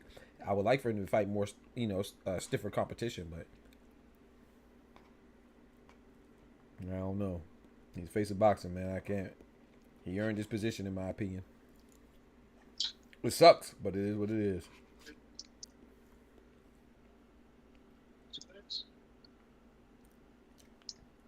Hey, yo. Who got the booty juice? You can't take an Uber because your butt leaks? What does that even mean? What do you mean by that? Hey, yo. LS2, man. Tuck in your cheeks, man. What you doing, bro? You got the juicy booty, bro? You out here like a salt shaker? He leaking. He soaking wet. Leaking. Shaking like a salt shaker. Hey, yo. Oh, you said go do Uber. People wait for you. Y'all crazy. Canelo fight every champion. 168 beat everybody. He's scared to fight Benavidez. Like you said, the money is right. Make the fight. How much Fury won versus Usyk. What Fury did. I agree. I'm with you. I want him to fight Benavidez. I do. I guess I'm a little more lenient than most, I guess.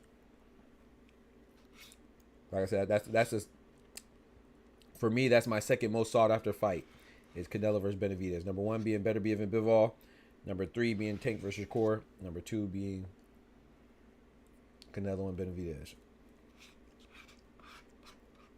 I will say this though, if Canelo fights Eubanks, I'm mad.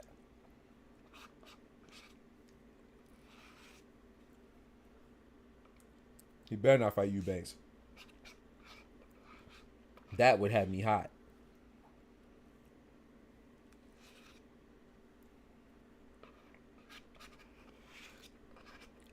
You better fight him in England because he fight him in Vegas. I don't know who going to that.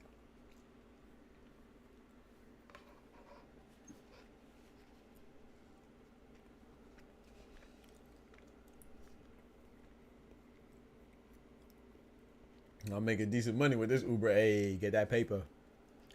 Get that paper. Get that paper. Hey. Devin needs a soft touch. He needs to fight Montana Love. He should fight Montana Love. I don't know, man. Montana Love, hey. He got some pop, too, now. But, yeah, I think that, yeah. I wouldn't mind him fighting Montana Love.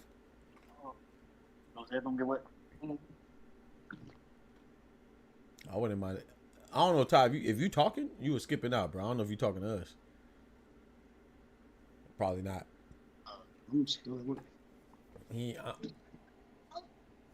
Yeah, Montana's at 140. Well, he was his last fight.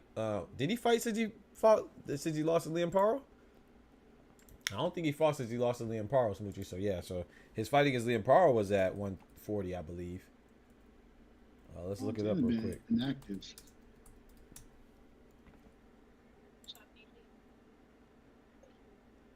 Yeah, so his last fight was at 140 against Liam Paro. So yeah, he hasn't fought since.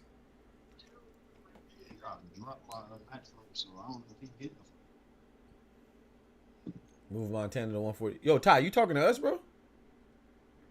I am. Yo? Can you hear me?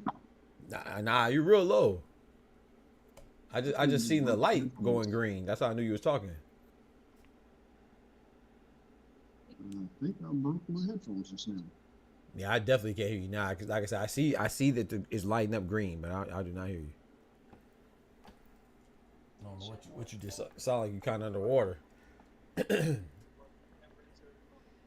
You want to fight Chavez? You say you fight Ubers only. You say you won't fight Chavez. Yeah, Ty low as heck. Okay, thank you, Smoochie. Yeah, you real low. Ty, please explain Inoue talents. I'm about to rewatch this fight tonight. Yo, Dub. Let me find out Dub gang banging against Inoue, bro. Some of y'all really don't be like Inoue. I don't blame you though, cause I like Inoue, but sometimes his fans are kind of crazy, man. I think Inoue is good though, man. But some people be saying, do y'all think he's clean, or y'all think he on something? I don't think he's on anything, but a lot of people be suggesting that. A lot of people suggest that Inoue is doing something illegal, whether it's with hand wraps or PEDs. They say that's why he doesn't want to leave Japan. I just don't believe that. Like I said, I try to give everybody the benefit of the doubt. So unless I see evidence or something, then I'll be like, okay. But he said, I don't see what y'all see. So what you think? What you think, Dub? Talk to me, bro. What you think about Inoue? You think he just overhyped? You think he a hype job, or I just don't think you could be a hype job and be undisputed, especially twice.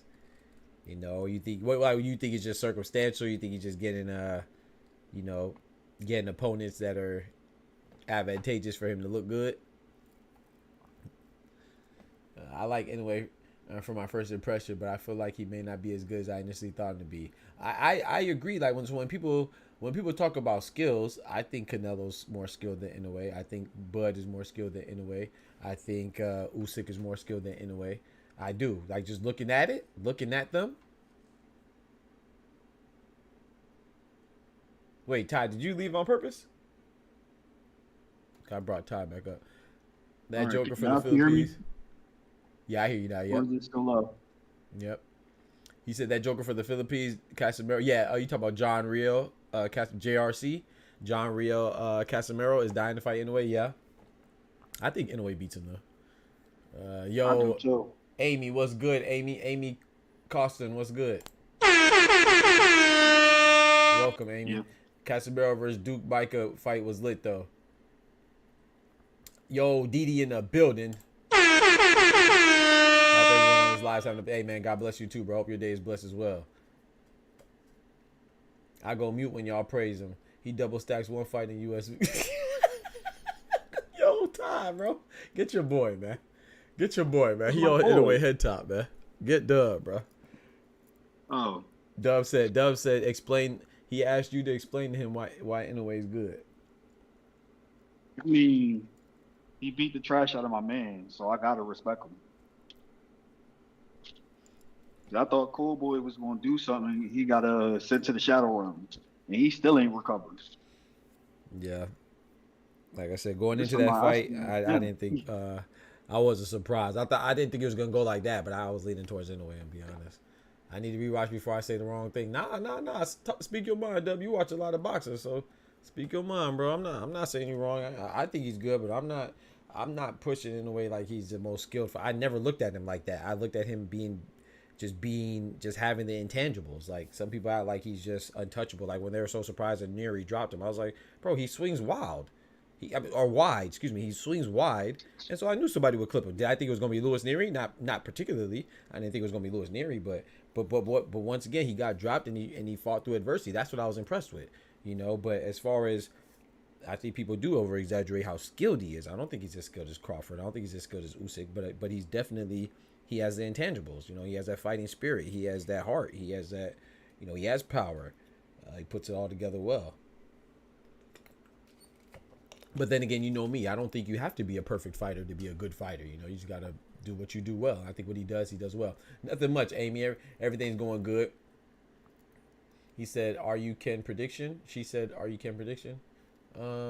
Is this it's this prediction channel? You can make a prediction. Yeah, you can make a prediction. We can discuss predictions. Yeah, you can do it. We just talk boxing in any capacity, whether we talk about trainers, upcoming fights, past fights, current fights. We provide live boxing commentary for fights that are going on, you know, in real time. We talk about hypothetical fights. We talk about all about the fight game. Hey, Doc, what happened to the Filipino dude that used to be in the chat? He was cool. I don't know. Who you talking about? Bentley?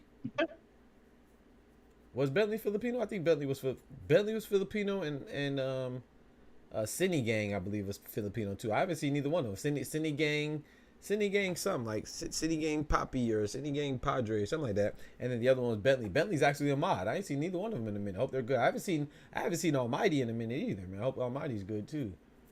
I haven't seen Almighty since y'all was when we had about that Pac-Man slander. Huh? I think they disappeared when when Buddy was talking about Pac-Man. That's crazy, bro. I wonder if that's. I hope that's not the case. You can't blame me for how other people talk about boxers, man. We talk about all boxers, man. You know what Buddy I'm talking about. I ain't seen my boy Almighty since y'all was talking about Khalif, the Algerian Olympic boxer, man. In a way, he's the best of his class, no doubt, no doubt. But I think somebody like Dub, which I think they do have I disagree with it, but I think they have a strong case is that, in a way, his competition isn't up to par with the other people, but that's not his fault. You know what I'm saying? I don't blame you. Can only fight who's in front of you. It's like when people used to knock Wilder and Tyson Fury for being at the top of, or Anthony Joshua as well for being at the top of the heavyweight division because there was nobody there. Well, you can only fight who's there, man. Sometimes divisions go through slumps. Sometimes they be on fire. You know what I'm saying? And but I do agree with that though. I don't think that you could compare Topalis with Errol Spence. I don't think you could compare Topalis with Tyson Fury. You know what I'm saying? So I just gave you examples of people that Terrence Crawford fought to get undisputed, Usyk fought to get undisputed, and Inoue fought to get undisputed. I think that their opponents are better, you know? That's literally the same problem SOG Ward had. Right. People always knocked him on the level of opposition and like the lack of guys being there during his time. Right. So it's hard to really gauge you next to the other top guys. Right. And you let a 38-year-old Donaire put them paws on you. Hey, some people argued he won that first fight. Okay, now. And I'm okay, one now. of those dudes. The Filipino Flash, you better stop playing. Anytime somebody crack your orbital bone, you getting shaky out there. Shaking like booty meat. I think I just got caught up in the hype from... Hey, yo. What do you mean by that? Out there shaking like booty meat. What are you talking about? I think I just got caught up in the hype from his more exciting fight. Yeah, and he's excited, but I think that's actually a good thing, Smoochie. I mean, it's like, I'm gonna be honest. I mean, what y'all know this. One of my favorite fighters to watch right now is who? Isaac Pitbull Cruz, Jaime Munguia. It's not because they're great, skill-wise, but because they're exciting, bro. As much as I am a pugilist enthusiast, a boxing purist, I like to be excited too.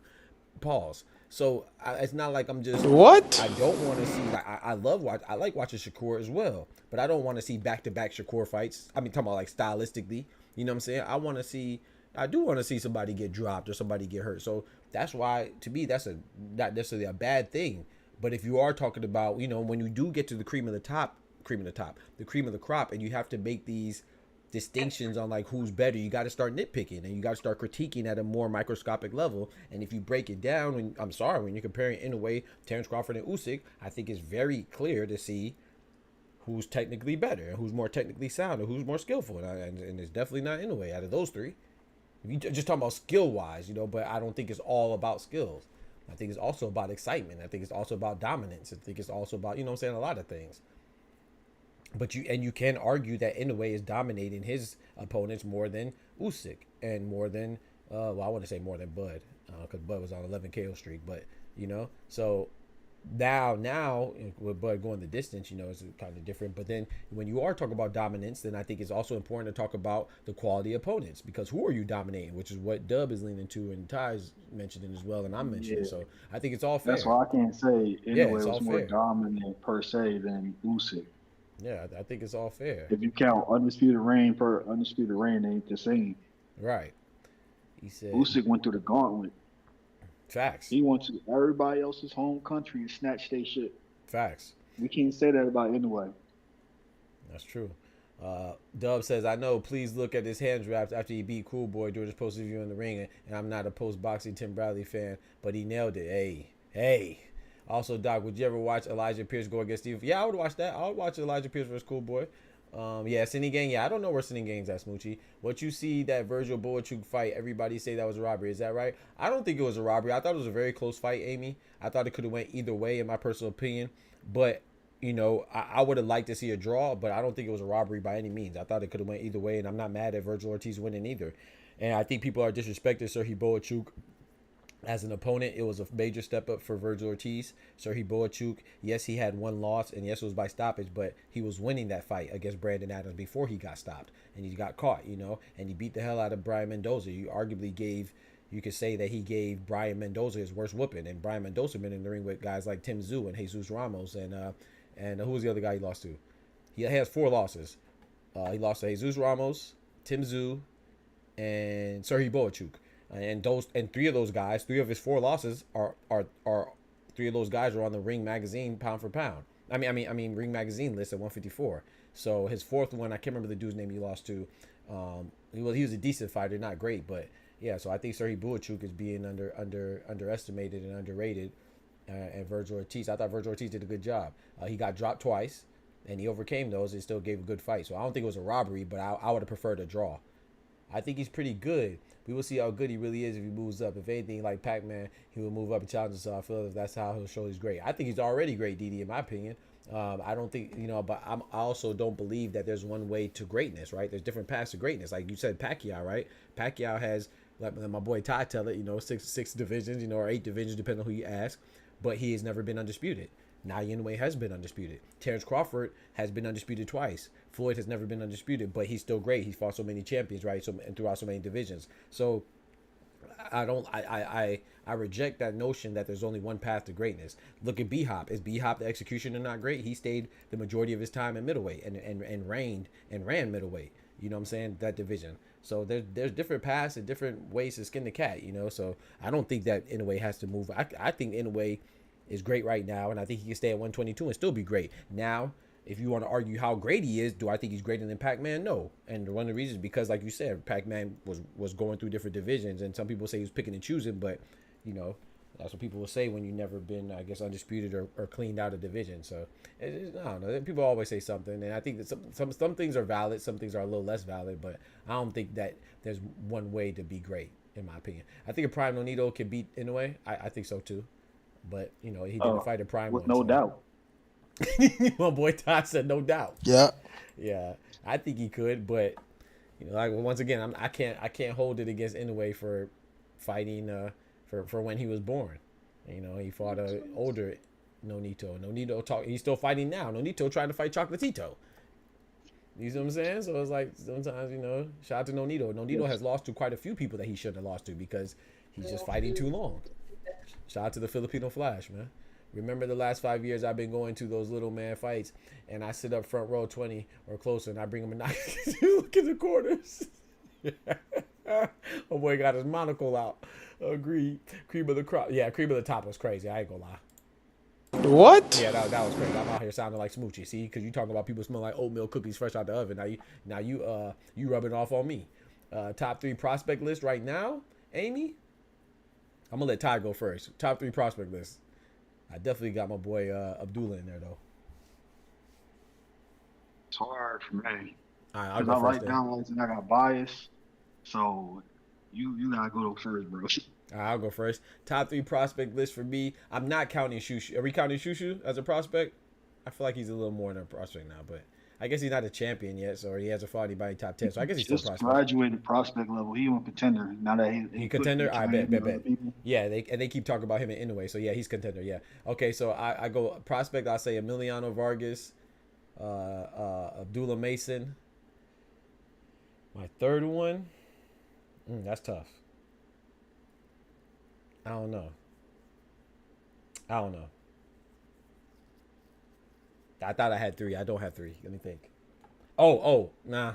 Because I like Moses Atama, that heavyweight, but I like Ben Whitaker more, though. But I still don't know if I put him on my top 3 prospect. Yeah, I don't know. Yeah, that's tough. I might go with Ben Whitaker. I might go with Abdullah Mason, Emiliano Vargas, and Ben Whitaker. Usyk, Rob Dubois. The referee. It's not Usyk's fault. Maybe the referee robbed him, but not Usyk. Shout out to Dubois though. Him versus AJ is gonna be great. Feels like Dubois hit him with a clean body shot. Ain't no way it was blow. I thought it was clean too, but it's up to the referee's discretion, right? That's why some refs it'll be clean. Huh?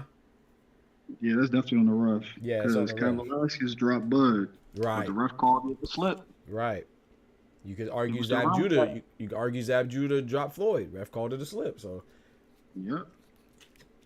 Or he didn't see his glove. Not really a slip, but he just whatever it was. I don't remember if he didn't see his glove touch or he called it a slip. I don't remember. Hey Doc, I think Boachuk should be number 6 on the ring ratings. Ooh. Okay, but I got to go back and look at my ratings. What did I have? Do you remember what I had him rated as, James? James in the building. Xander's eyes, I would say a prospect, but I like the 3 that I picked over Xander. I think Xander's nice, though. But Xander was on my list I was going to give you. Xander's on your list? We only got 3. Yeah, you got to pick 3, bro. Amy said 3, bro. I'm going Abdullah, Xander.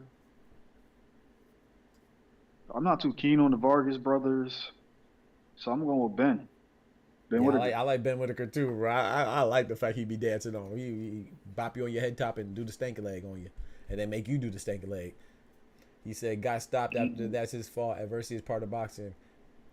That's true. That part's true. I agree with that, Dub. I agree with that 1,000%. Dubois hit him with a clean. Be realistic. Now that if it was a clean body shot and the ref waved Usyk, then what? Wouldn't use that adversity BS to say it's part of boxing then? Yeah, I mean, but you know, referee, that's it. You know, it's up to the referee discretion, man. You got to think about it with sports, man. It's human error. That's in basketball. It's probably more impactful in boxing. You know, more pivotal because of the nature of boxing. But it happens in football, basketball, soccer, tennis. You know, that's just part of it. What's your list, Amy? Thank you for the compliments. What's your list? Ooh, DJ Zamora. I like DJ Zamora too, Langus. Sorry. Baby Tank. Ooh, what's his name, bro? Carmel Moulton. Yeah, Carmel Moulton is yeah, that's a good one. I like my 3 still, but yeah, Carmel Moulton. I forgot about Carmel Moulton. Doc, Zab dropped Judah. Zab dropped Floyd. Yeah, well, I mean that's not what the records say, but yeah, the new prospect heavyweight Torres, Richard Torres. Go ahead, Ty. My fault. I was saying he did drop him. Hey, that's a ref, man. Don't blame Floyd. Don't blame me. Blame the ref, bro. Oh no, I'm not blaming him. No, not you. I'm just saying not you specifically. I know how this sport go. Yeah, facts. And so, and let's be fair too, though. Let's be fair too. On the flip side, DD, we've seen. Don't act like you never seen slips be called knockdowns. Now we've seen that too. We've seen legitimate slips be called knockdowns. So it happens, man. Usyk got AJ with the 52 fake out with the nut shot too. You feel me? We've seen low blows called low blows. That wasn't.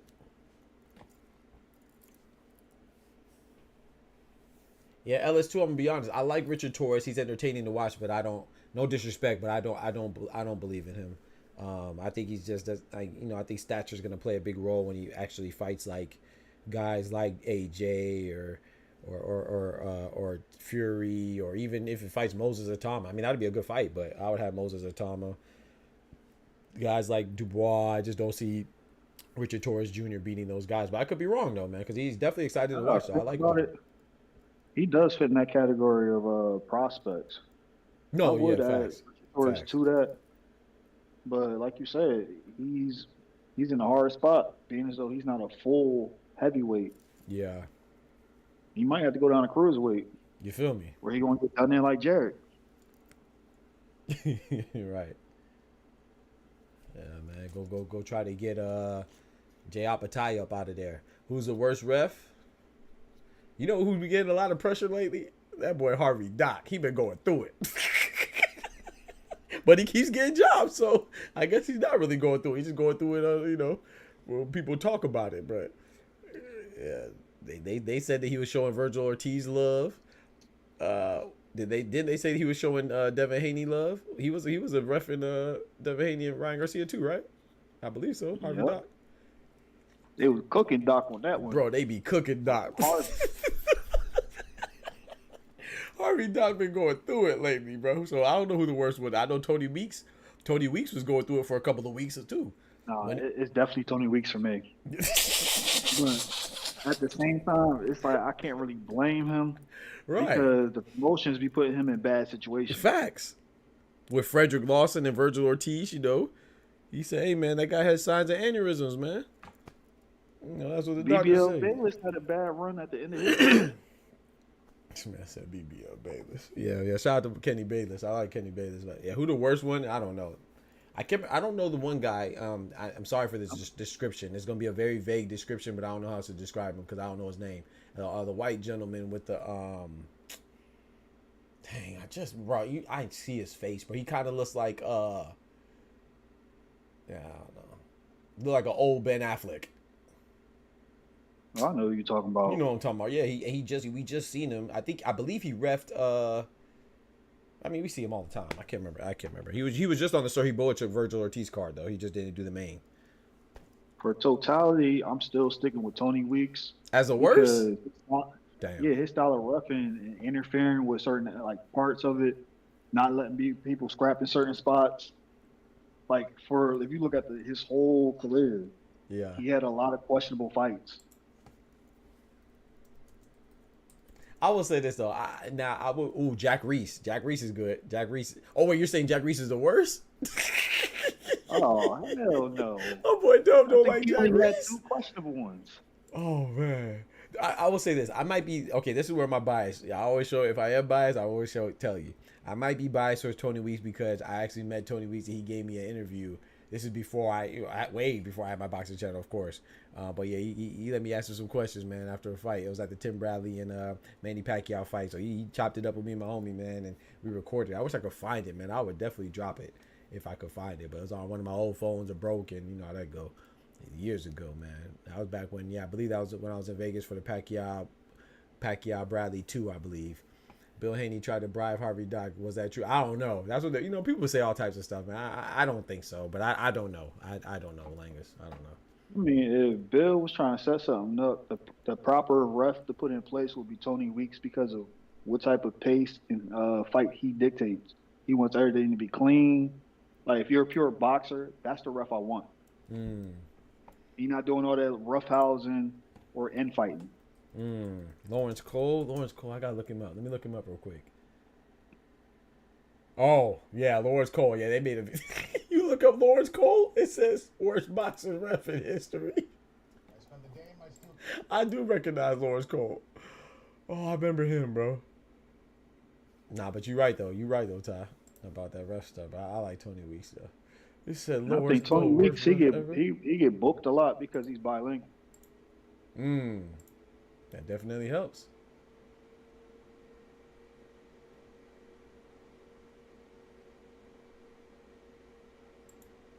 He said no knockdown for Arthur Abram and Andre Durrell. Yeah, that's a crazy no knockdown. Yo, look at this real quick, bro. Hey, Dub, you wrong, Dub. You wrong for putting Lawrence Cole on blast like this. Look at this chat. Look at this chat. This is a crazy no knockdown. Look at it. He on the street right now. If you see him. He said no knockdown. I remember this. Bro, I remember this because this was part of the Super 6. And this is why Arthur Abram was getting frustrated and ended up hitting Andre Durrell after the bell and got disqualified. Because Arthur Abram was getting to Andre Durrell and he just wasn't getting nothing. So he got frustrated. That's funny. Hey, yo. I remember that. Bro. Bafaniel in the building. What's good, brethren? That's the rumor, Bafaniel. Nothing definitive, but that's the rumor. And he's coming back in November or December, and he's moving up to 147. He's not going to 47.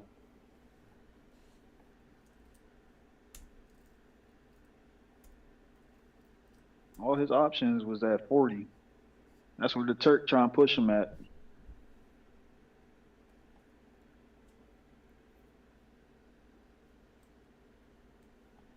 Did I drop off or something? Nah, you hear my fault. I was typing. My fault. Oh. My bad. I heard what you said. Yeah, that's true. I know Turk is pushing for Pitbull and stuff, but I've seen some stuff where he I don't know if you're in the stream, but I was reading this article where it was talking about Boots and Karen as potential 147, Mario Barrios, of course. But yeah, I think he's mostly staying at 140 as well. But these are just rumors that are going around, so we'll see. They try to get Buddy Hitchens out there, but I guess he lost his pen. Talk to him. Or I guess he felt disrespected because that's supposed to be the tune-up. So now he going to other options. Because Devin has a tune-up, and then he should be ready for Riyadh when he does his U.S. Mexico card, or at least that's the plan. Ah.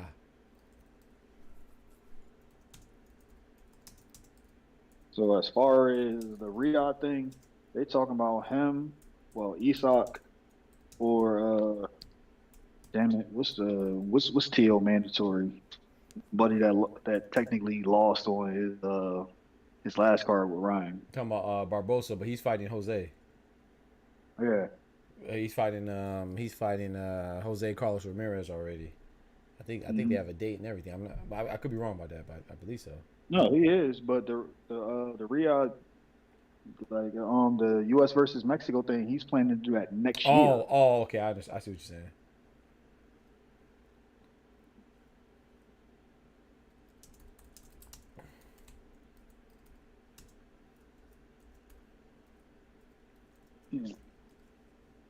Put my phone at so I can look at the chat.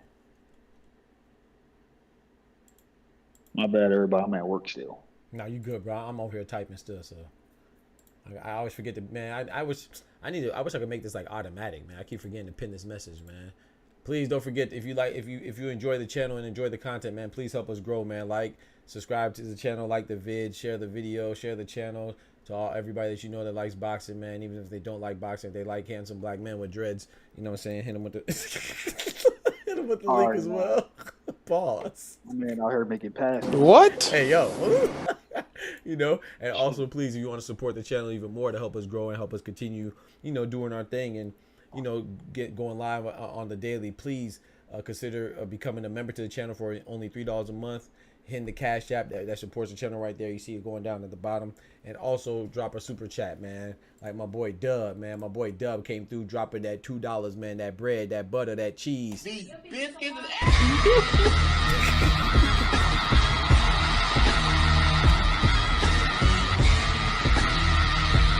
Yes, sir, man. Appreciate y'all. Appreciate all the support, though, anyway, from everybody. Thank you.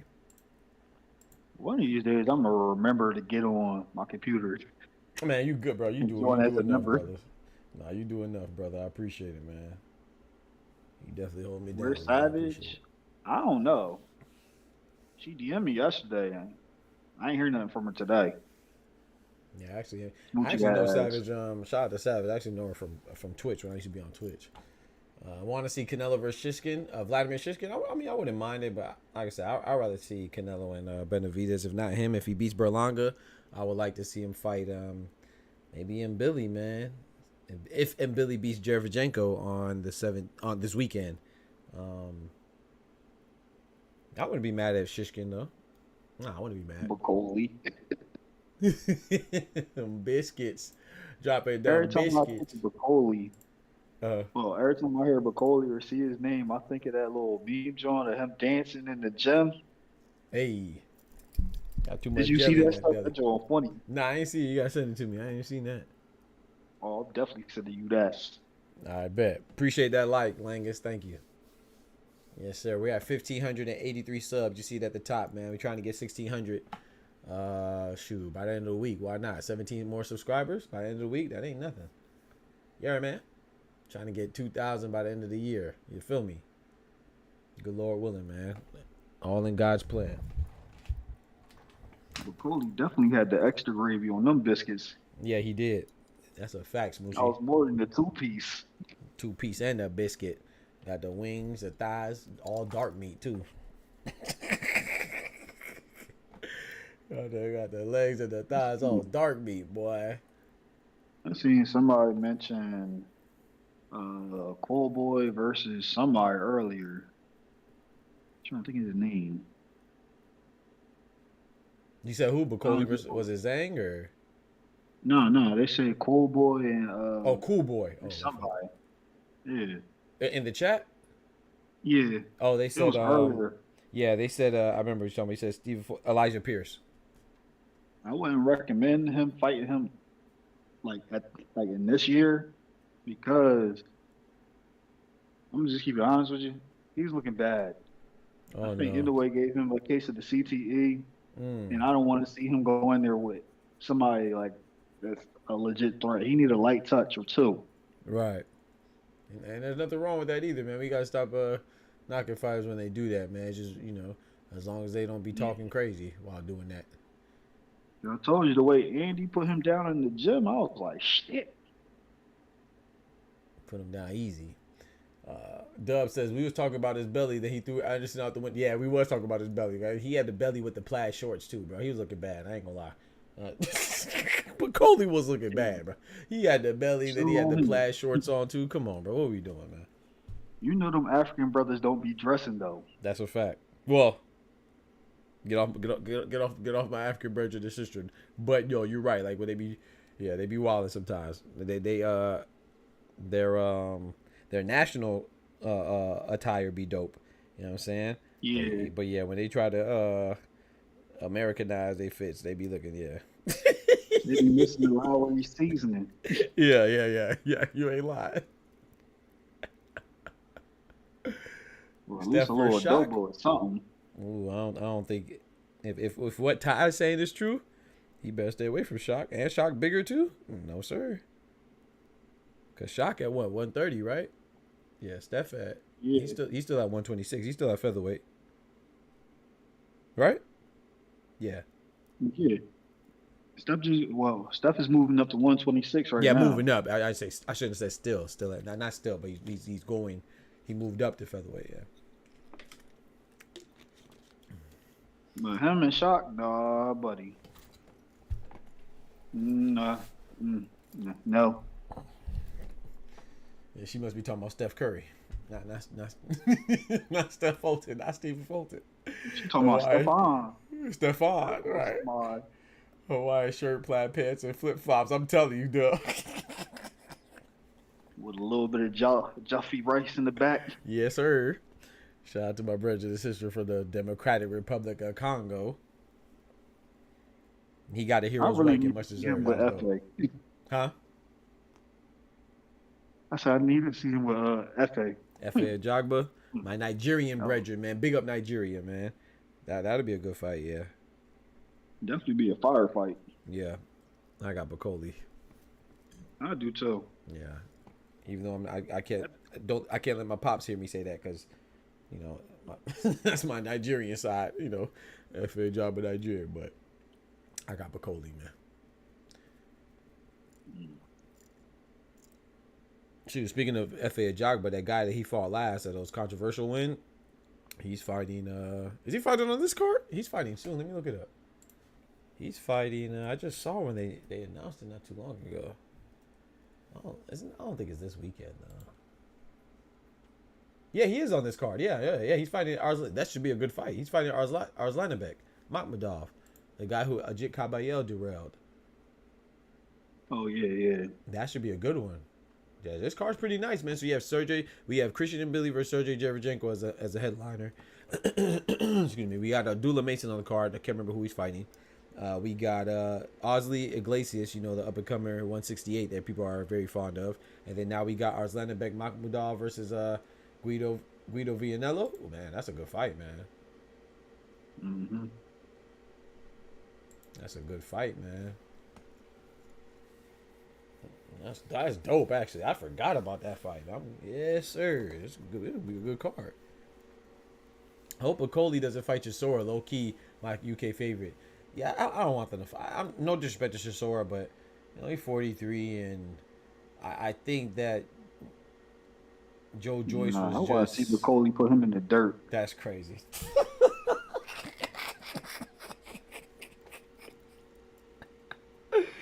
I just feel like, I feel like that's exactly what would happen. I feel like he'll go in the dirt, man. I don't want to see War go out like that though.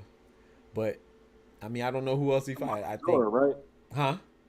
Talking about Chisora, right? Yeah. Derek War Chisora. Yep. Let him get in there. Yeah, he get in there. At least he will try to bump with him something. Yeah, he gonna go in there and he gonna go out of there same time. He gonna say a whole bunch of crazy stuff in the lead up. Yep. And be sleep. Facts. Super sleep. Where Dillian Deanball White been at? Yeah, where has he been, Dillian White? When was the last time he fought? Let me see. I know I think he had a fight after Fury. I know Joseph Parker wanted some get back on Dillian White. He actually need just that one. fought. Yeah, he actually just fought in March. What?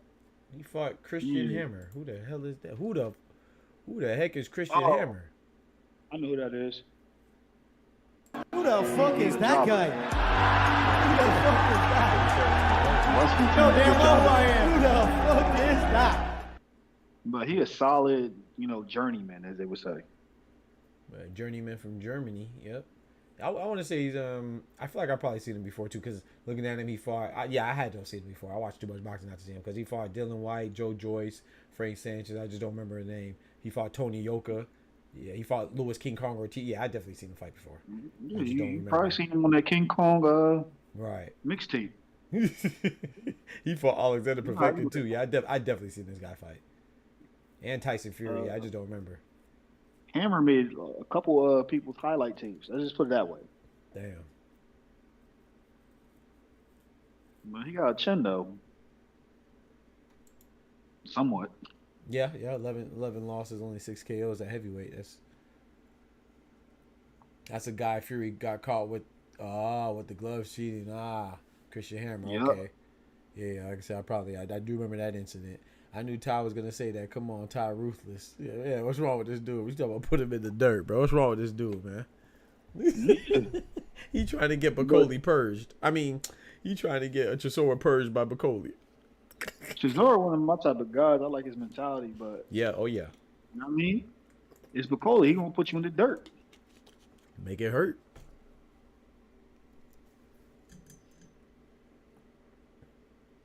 I don't know, supporter. Last time you said somebody was gonna have somebody doing the Harlem Shake, they messed around and lost. Well, no. You know, Virgil Ortiz still won. He just didn't knock out Bulletchuk. Never mind. He went up against somebody with one of the highest knockout ratings at 54. Yep. So some would say he's one of the hardest hitters. Yep. Both of them. One got 100%. The other one got what, 95%? Well, it's a little lower now, but you said he'll make Benavidez do the Harlem Shake. I don't know, man. In round one, nah, you wild. Huh? Who making Benavidez do what? He said Ozzy Iglesias, the young up and coming super middleweight. He's gonna be on this card too this weekend. I'll be giving these dudes a little too much credit. I'm telling you, Let him go bro. do something first. I'm telling you, bro. Because if David put them things on him, what y'all gonna say afterwards? He wasn't He ready. wasn't ready? He wasn't ready. That was steaky leg. That's true. He said that was a steaky leg, not the Harlem Shake. It's a different curse. My bad. I apologize. You right. I apologize. My bad, brethren.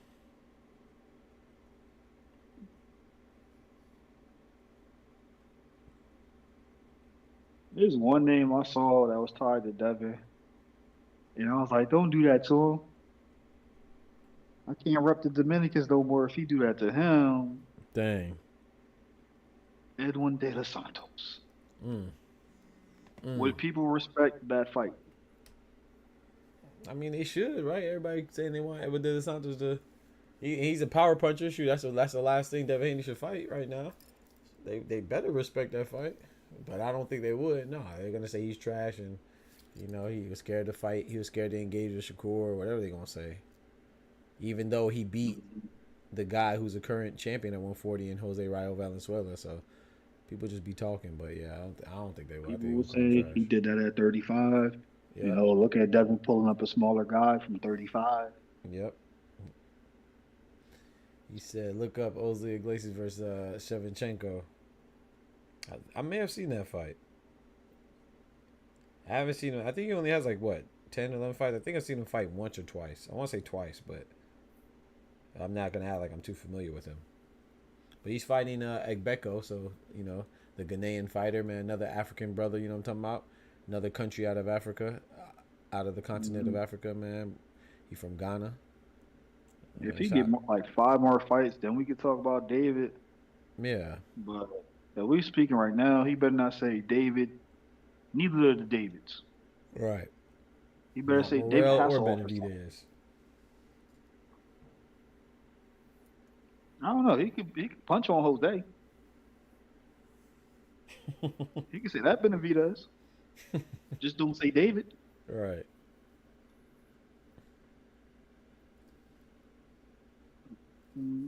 That's a fact, man. Sure, does Jose Benavidez have any fights coming up? No. Not that I know of. The last Think he I may be heard done? from him was against Danny. Yeah. He fought Danny, did the Creed movie, and I haven't heard from him since. Nah, I remember he fought Jamal. His last fight was Jamal. Oh yeah. He went up and fought a bigger Jamal, which I didn't understand that, but whatever. Get some rounds in for Jamal, you know, 168. He beat Morrell in the amateurs, but that's the amateurs though. I don't mind factoring the amateurs sometimes, but I think that it should be a limited factor. Like some people try to act like Keyshawn will lose to Andy Cruz simply because of the amateurs. Like For me, see a little bit amateurs is relevant depending on how old they were. Because sometimes when people say amateurs, you pull up something when they fought like when they was 16. Exactly. But with Keyshawn and him, they were grown adults. Yeah, I don't know. I got Keyshawn in that. And Keyshawn already had pro fights. But we keeping it J. I didn't know that. I didn't know that. I think he was either 2-0 or 3-0 when he went to the Olympics. Ah. But he already had a pro fight. Right. Yeah, I would like to see that fight, man, if it happened, but we'll see. I don't think Keyshawn got to worry about it. I think Andy Cruz got to give him a reason to justify that fight. Low key, that was one of the definitive factors of why everybody was just like over, like hyping Andy because of the win. Yeah, facts. But I do like Andy though. I like him a lot, man. I'm matter of fact, when you said 3 prospects, I forgot about Andy Cruz. I'm tripping. I don't consider him a prospect. Man, the man got 5 fights, man. What are we doing? I know he got an extensive amateur background, but sheesh. He got 4 fights. 4 or 5 fights. I don't remember. One of the 2. No more than 5. When Loma turned pro, did you consider him a prospect? Who? When Loma turned pro, did you consider him a prospect? Yep. I said I remember saying this. I said, bro, because I was like, bro, how's he getting the fight after the second fight? Well, okay, so I didn't consider him a prospect because everybody talked about it. So I ain't gonna lie. Okay, so this is why I kind of switched it up. So when they said he was getting the fight against Orlando Salido, his second fight, I said, bro, that's so disrespectful to all the other fighters. But I said, okay, bet. Let's see. I said, watch, Orlando Salido gonna bully him. And I was just saying that I ain't really know for real. So I'm not. They went there and roughed him up. Yes, and then when he roughed him up, and then people were saying, "Oh, well, this is only his second fight." I said, "No, he's not a prospect. That's a championship fight." I said, "No, bro." I said, "Don't give him no. There's no excuses, bro. If you go in the fight thinking you could win, you took the fight. No, I'm not going to after you lose and say, "Oh, well, you know, it was only his second fight." But if he would have won, we would have said how great he is. No, bro, you can't hedge your bets like that, bro. Because of his age and his strong amateur background, he did not get the privilege of having. No, that's true. That's true. Prospect bring up. That's just true. Like Robisi. He ain't never get that privilege. People laughed at him when he lost his fight, but look at the matchmaking. Yeah, that's true. They didn't give him an Abdullah Mason type matchmaking. They didn't give him the T.O. matchmaking. Yeah, that's true. Or the Edgar Berlanga joints. Lock in. You gotta lock in, man. They be trying to rush it too, man. We trying to get that paper. That boy Steve Rolls was putting them things on him. Yeah. Steve Rolls, man. He about like 40 little guy. Now. Steve Rolls. Yes, sir, man. Oh yeah, shout out to Lubin. He healthy again. Shout out to Erickson Lubin. Yes, sir. Only reason I thought about him because he knocked the Berlanga ass out. Oh, you talking about like it's a sparring or amateurs? Sparring.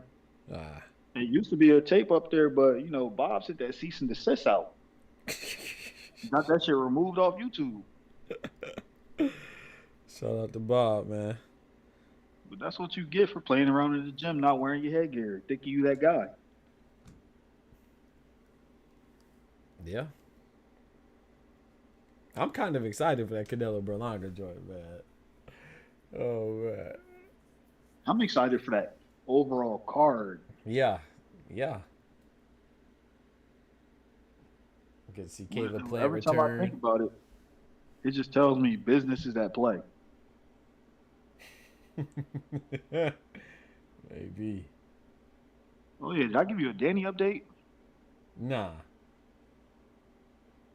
Remember I told you yesterday he got down to 63.5, 64. Yep. He gonna make it. He gonna make it. We gonna make it. We gonna make it. He better shoot. You got cats out there losing 30 pounds in one day. You better be able to drop 30 pounds in a month. They stopping the extreme cutting at 62, and they're gonna work on just straight camp stuff right now. So the fat camp is over for him. Okay. They still gonna be at 157 or no? Yeah, it's still at that. They're gonna keep him at 62 up until like the first week of September, and then gradually bring him down to 57. Oh, okay. Probably do that the day of. Kendrick said Ozempic is proven to work, right?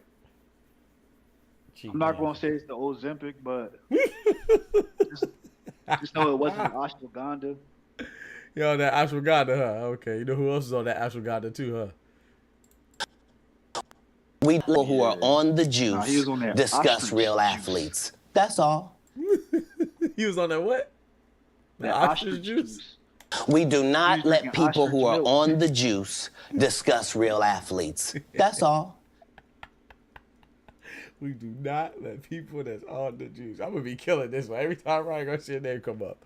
I'm gonna fire it up. We do not let people who are on the juice discuss real athletes. That's all. That boy redacted crazy. Shout out to Ty, man. It's funny we talk about Ozempic because in that he just got done talking about face on love, fat ass. Cat Williams. Oh man. He need that Ozempic. Diabetes type medication, boy, trying to lose that extra weight, trying to lose that belly.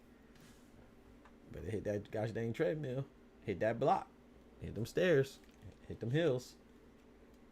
Shit. I don't even think as a boxer you can use Ozempic because some of the components in it is like consistent with a few things that's on the list. Yeah, I wouldn't think that you could use that. Yeah, I wouldn't think that you could use it. I mean, I didn't look into it, but yeah, I wouldn't think that you could use Ozempic. But hey, what do I know? Shit. Something as simple as using a honey pack. You can get banned in Vegas and Arizona. Yeah, he said funny KO, but supporter he's not landing the lead right hook on no set on any of the 168 or 75 elites, right? No fight tonight. Today's Wednesday. No, next Friday night fights is the 21st, I believe, with Jarrett Hurd versus Banana. So that'll be the 21st. So it'll be next week. Good Lord willing.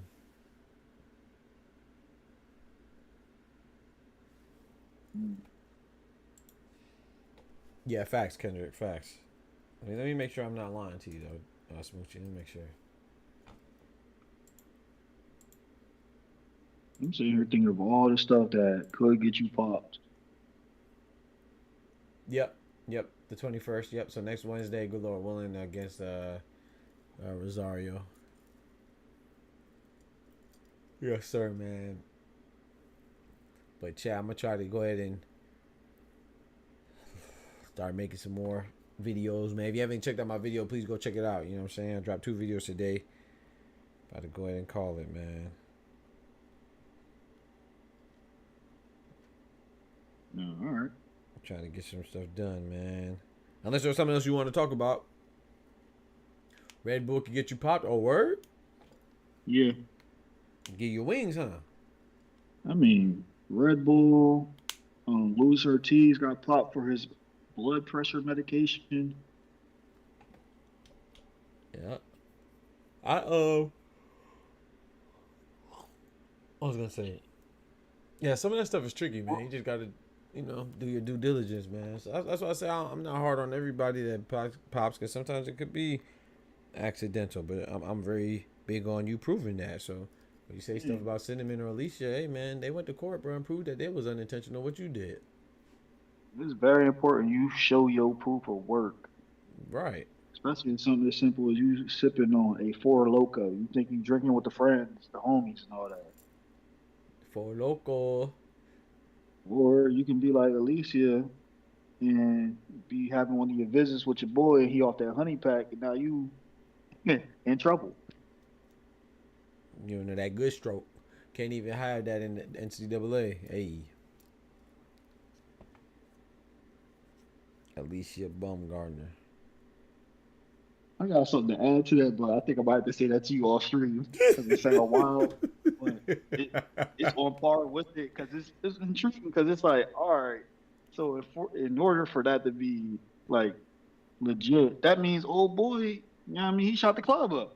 Hey yo. He was naked noodle for that to be. Hey yo. He's just naked noodle. Hey yo. What do you mean by that? And then the other part is like now we like looking back at the time frame, you guys see the face to who it was. I'm saying like, damn, Dez, that was you, bro. Hey yo. Come on, man. What we doing, man? We out there putting 8 minutes out of the street, huh? All right. I'm putting cases on all you bitches. Her that she was innocent. Yeah, I know, yeah.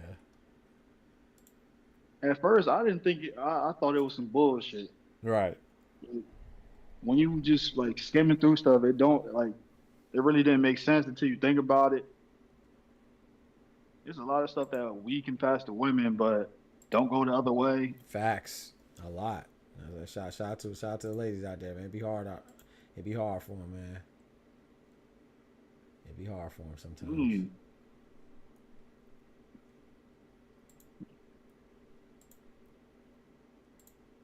But Oscar Valdez, I ain't buying his excuse. What it was? What was his excuse? I was sipping tea. You know, Oh the herbal yeah, tea. I'm tripping. Yeah.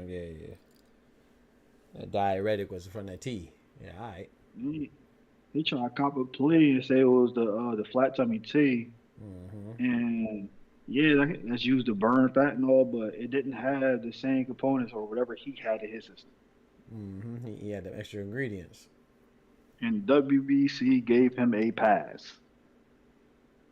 Mauricio Suleiman said, "It's okay, man. It's okay. It's okay, friend." Just like to appease his boy Canelo, he upped the computer roll levels or the allowable limit. Oh yeah. Yeah, the allowable threshold. Yep. The maximum threshold. Doug talking about raw sushi. That's crazy. This man, country talking about it's easy. Close your damn legs. Get out the girl business, man. Come on, man. I mean, it's weird. Like, for men, they tell you don't have sex during camp. Yep. For other reasons or whatever, but maybe they should be advising these women not to be having sex either. Because, there's some things that can get into your body. And as you can see with the Alicia situation, she popped dirty.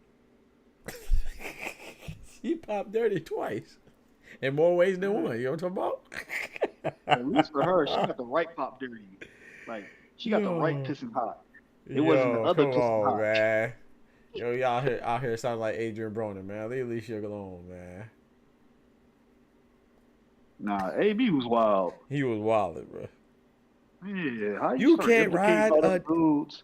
There's only 2 dudes out of like the 80 names he named she actually dealt with. Right. I mean, of course you could be exaggerated just for just for the effect, Then you got Robert Easter co-signing on it. Oh, that's crazy, man. I was like, that boy still out here? That when he locked up or something? Yeah, he was, and then he had a fight. I want to say it was what, a year and a half ago. Okay. Robert Easter Jr. He on one of them smaller cars, just like Chris Colbert. Ah.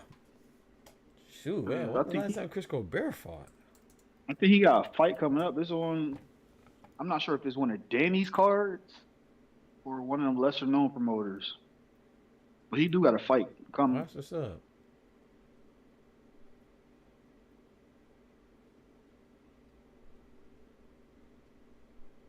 No, that's dope though. Yeah. Prime time. That boy El Raya sent him to the G League. Yeah. No, that's his last fight to date. That loss to El Rayo. But yeah, man, shoot, I'm gonna go ahead and call it, man. Like, get me some rest, bro. Try to think of another video and check some you in the topics morning. tomorrow, man. Yes, sir, man. I appreciate you coming through as always, though, dog. Man, you know me. Yes, sir, man. Have a blessed one, man. Chat, I'm about to go ahead and call it, man. Appreciate y'all rocking with me as always, for real, man. Please don't forget to like the video, share the video, subscribe to the channel, hit that bell to turn on notifications as well, man. You know what I'm talking about? Little B-Hop still sleep. I'm about to be sleep like B-Hop. You know what I'm talking about? Yeah, actually a little tired, but you know me. We'll see how it goes, man. I'll probably work on something because my mind always racing. But yeah, man, always too, man. You know, no matter what you're going through, man, just keep your head up and keep going. Stay focused on the Lord, man. You'll be all right. And remember too that life is always going to be a struggle. It just matters what you choose to struggle in. So if life is easy for you, you're probably not doing the right thing or not fulfilling your potential. You know what I'm saying? So make sure you're doing that and don't get too low even when you're low. You know, even if you get low, don't be low mentally, because, you know, have faith in God. And when, you know, have faith that when we are at our weakest point, we are actually our strongest, because that's when we depend the most on the good Father, our Lord and Savior, Jesus Christ. So keep that in mind too. And whatever you're going through, man, you're going through it, man and woman, you're going through it because you're more than capable of overcoming it, and it's going to build your character. So next time you do face another challenge, you already know that you're enough. You know what I'm saying? You are enough. We are enough. You know, that's why God put us here, because we are enough. You know, so y'all be easy. Take care of yourselves. Remember, after you like the video, remember, most importantly, with God, we can do anything. Without God, we are nothing. The doctor's out. Peace. From the hood to college, both worlds they had to meet. 6 degrees between us, so cold we're about to freeze. But we're Florida boys, hot takes, we bring the heat. We're moving the culture, the engineers to the streets.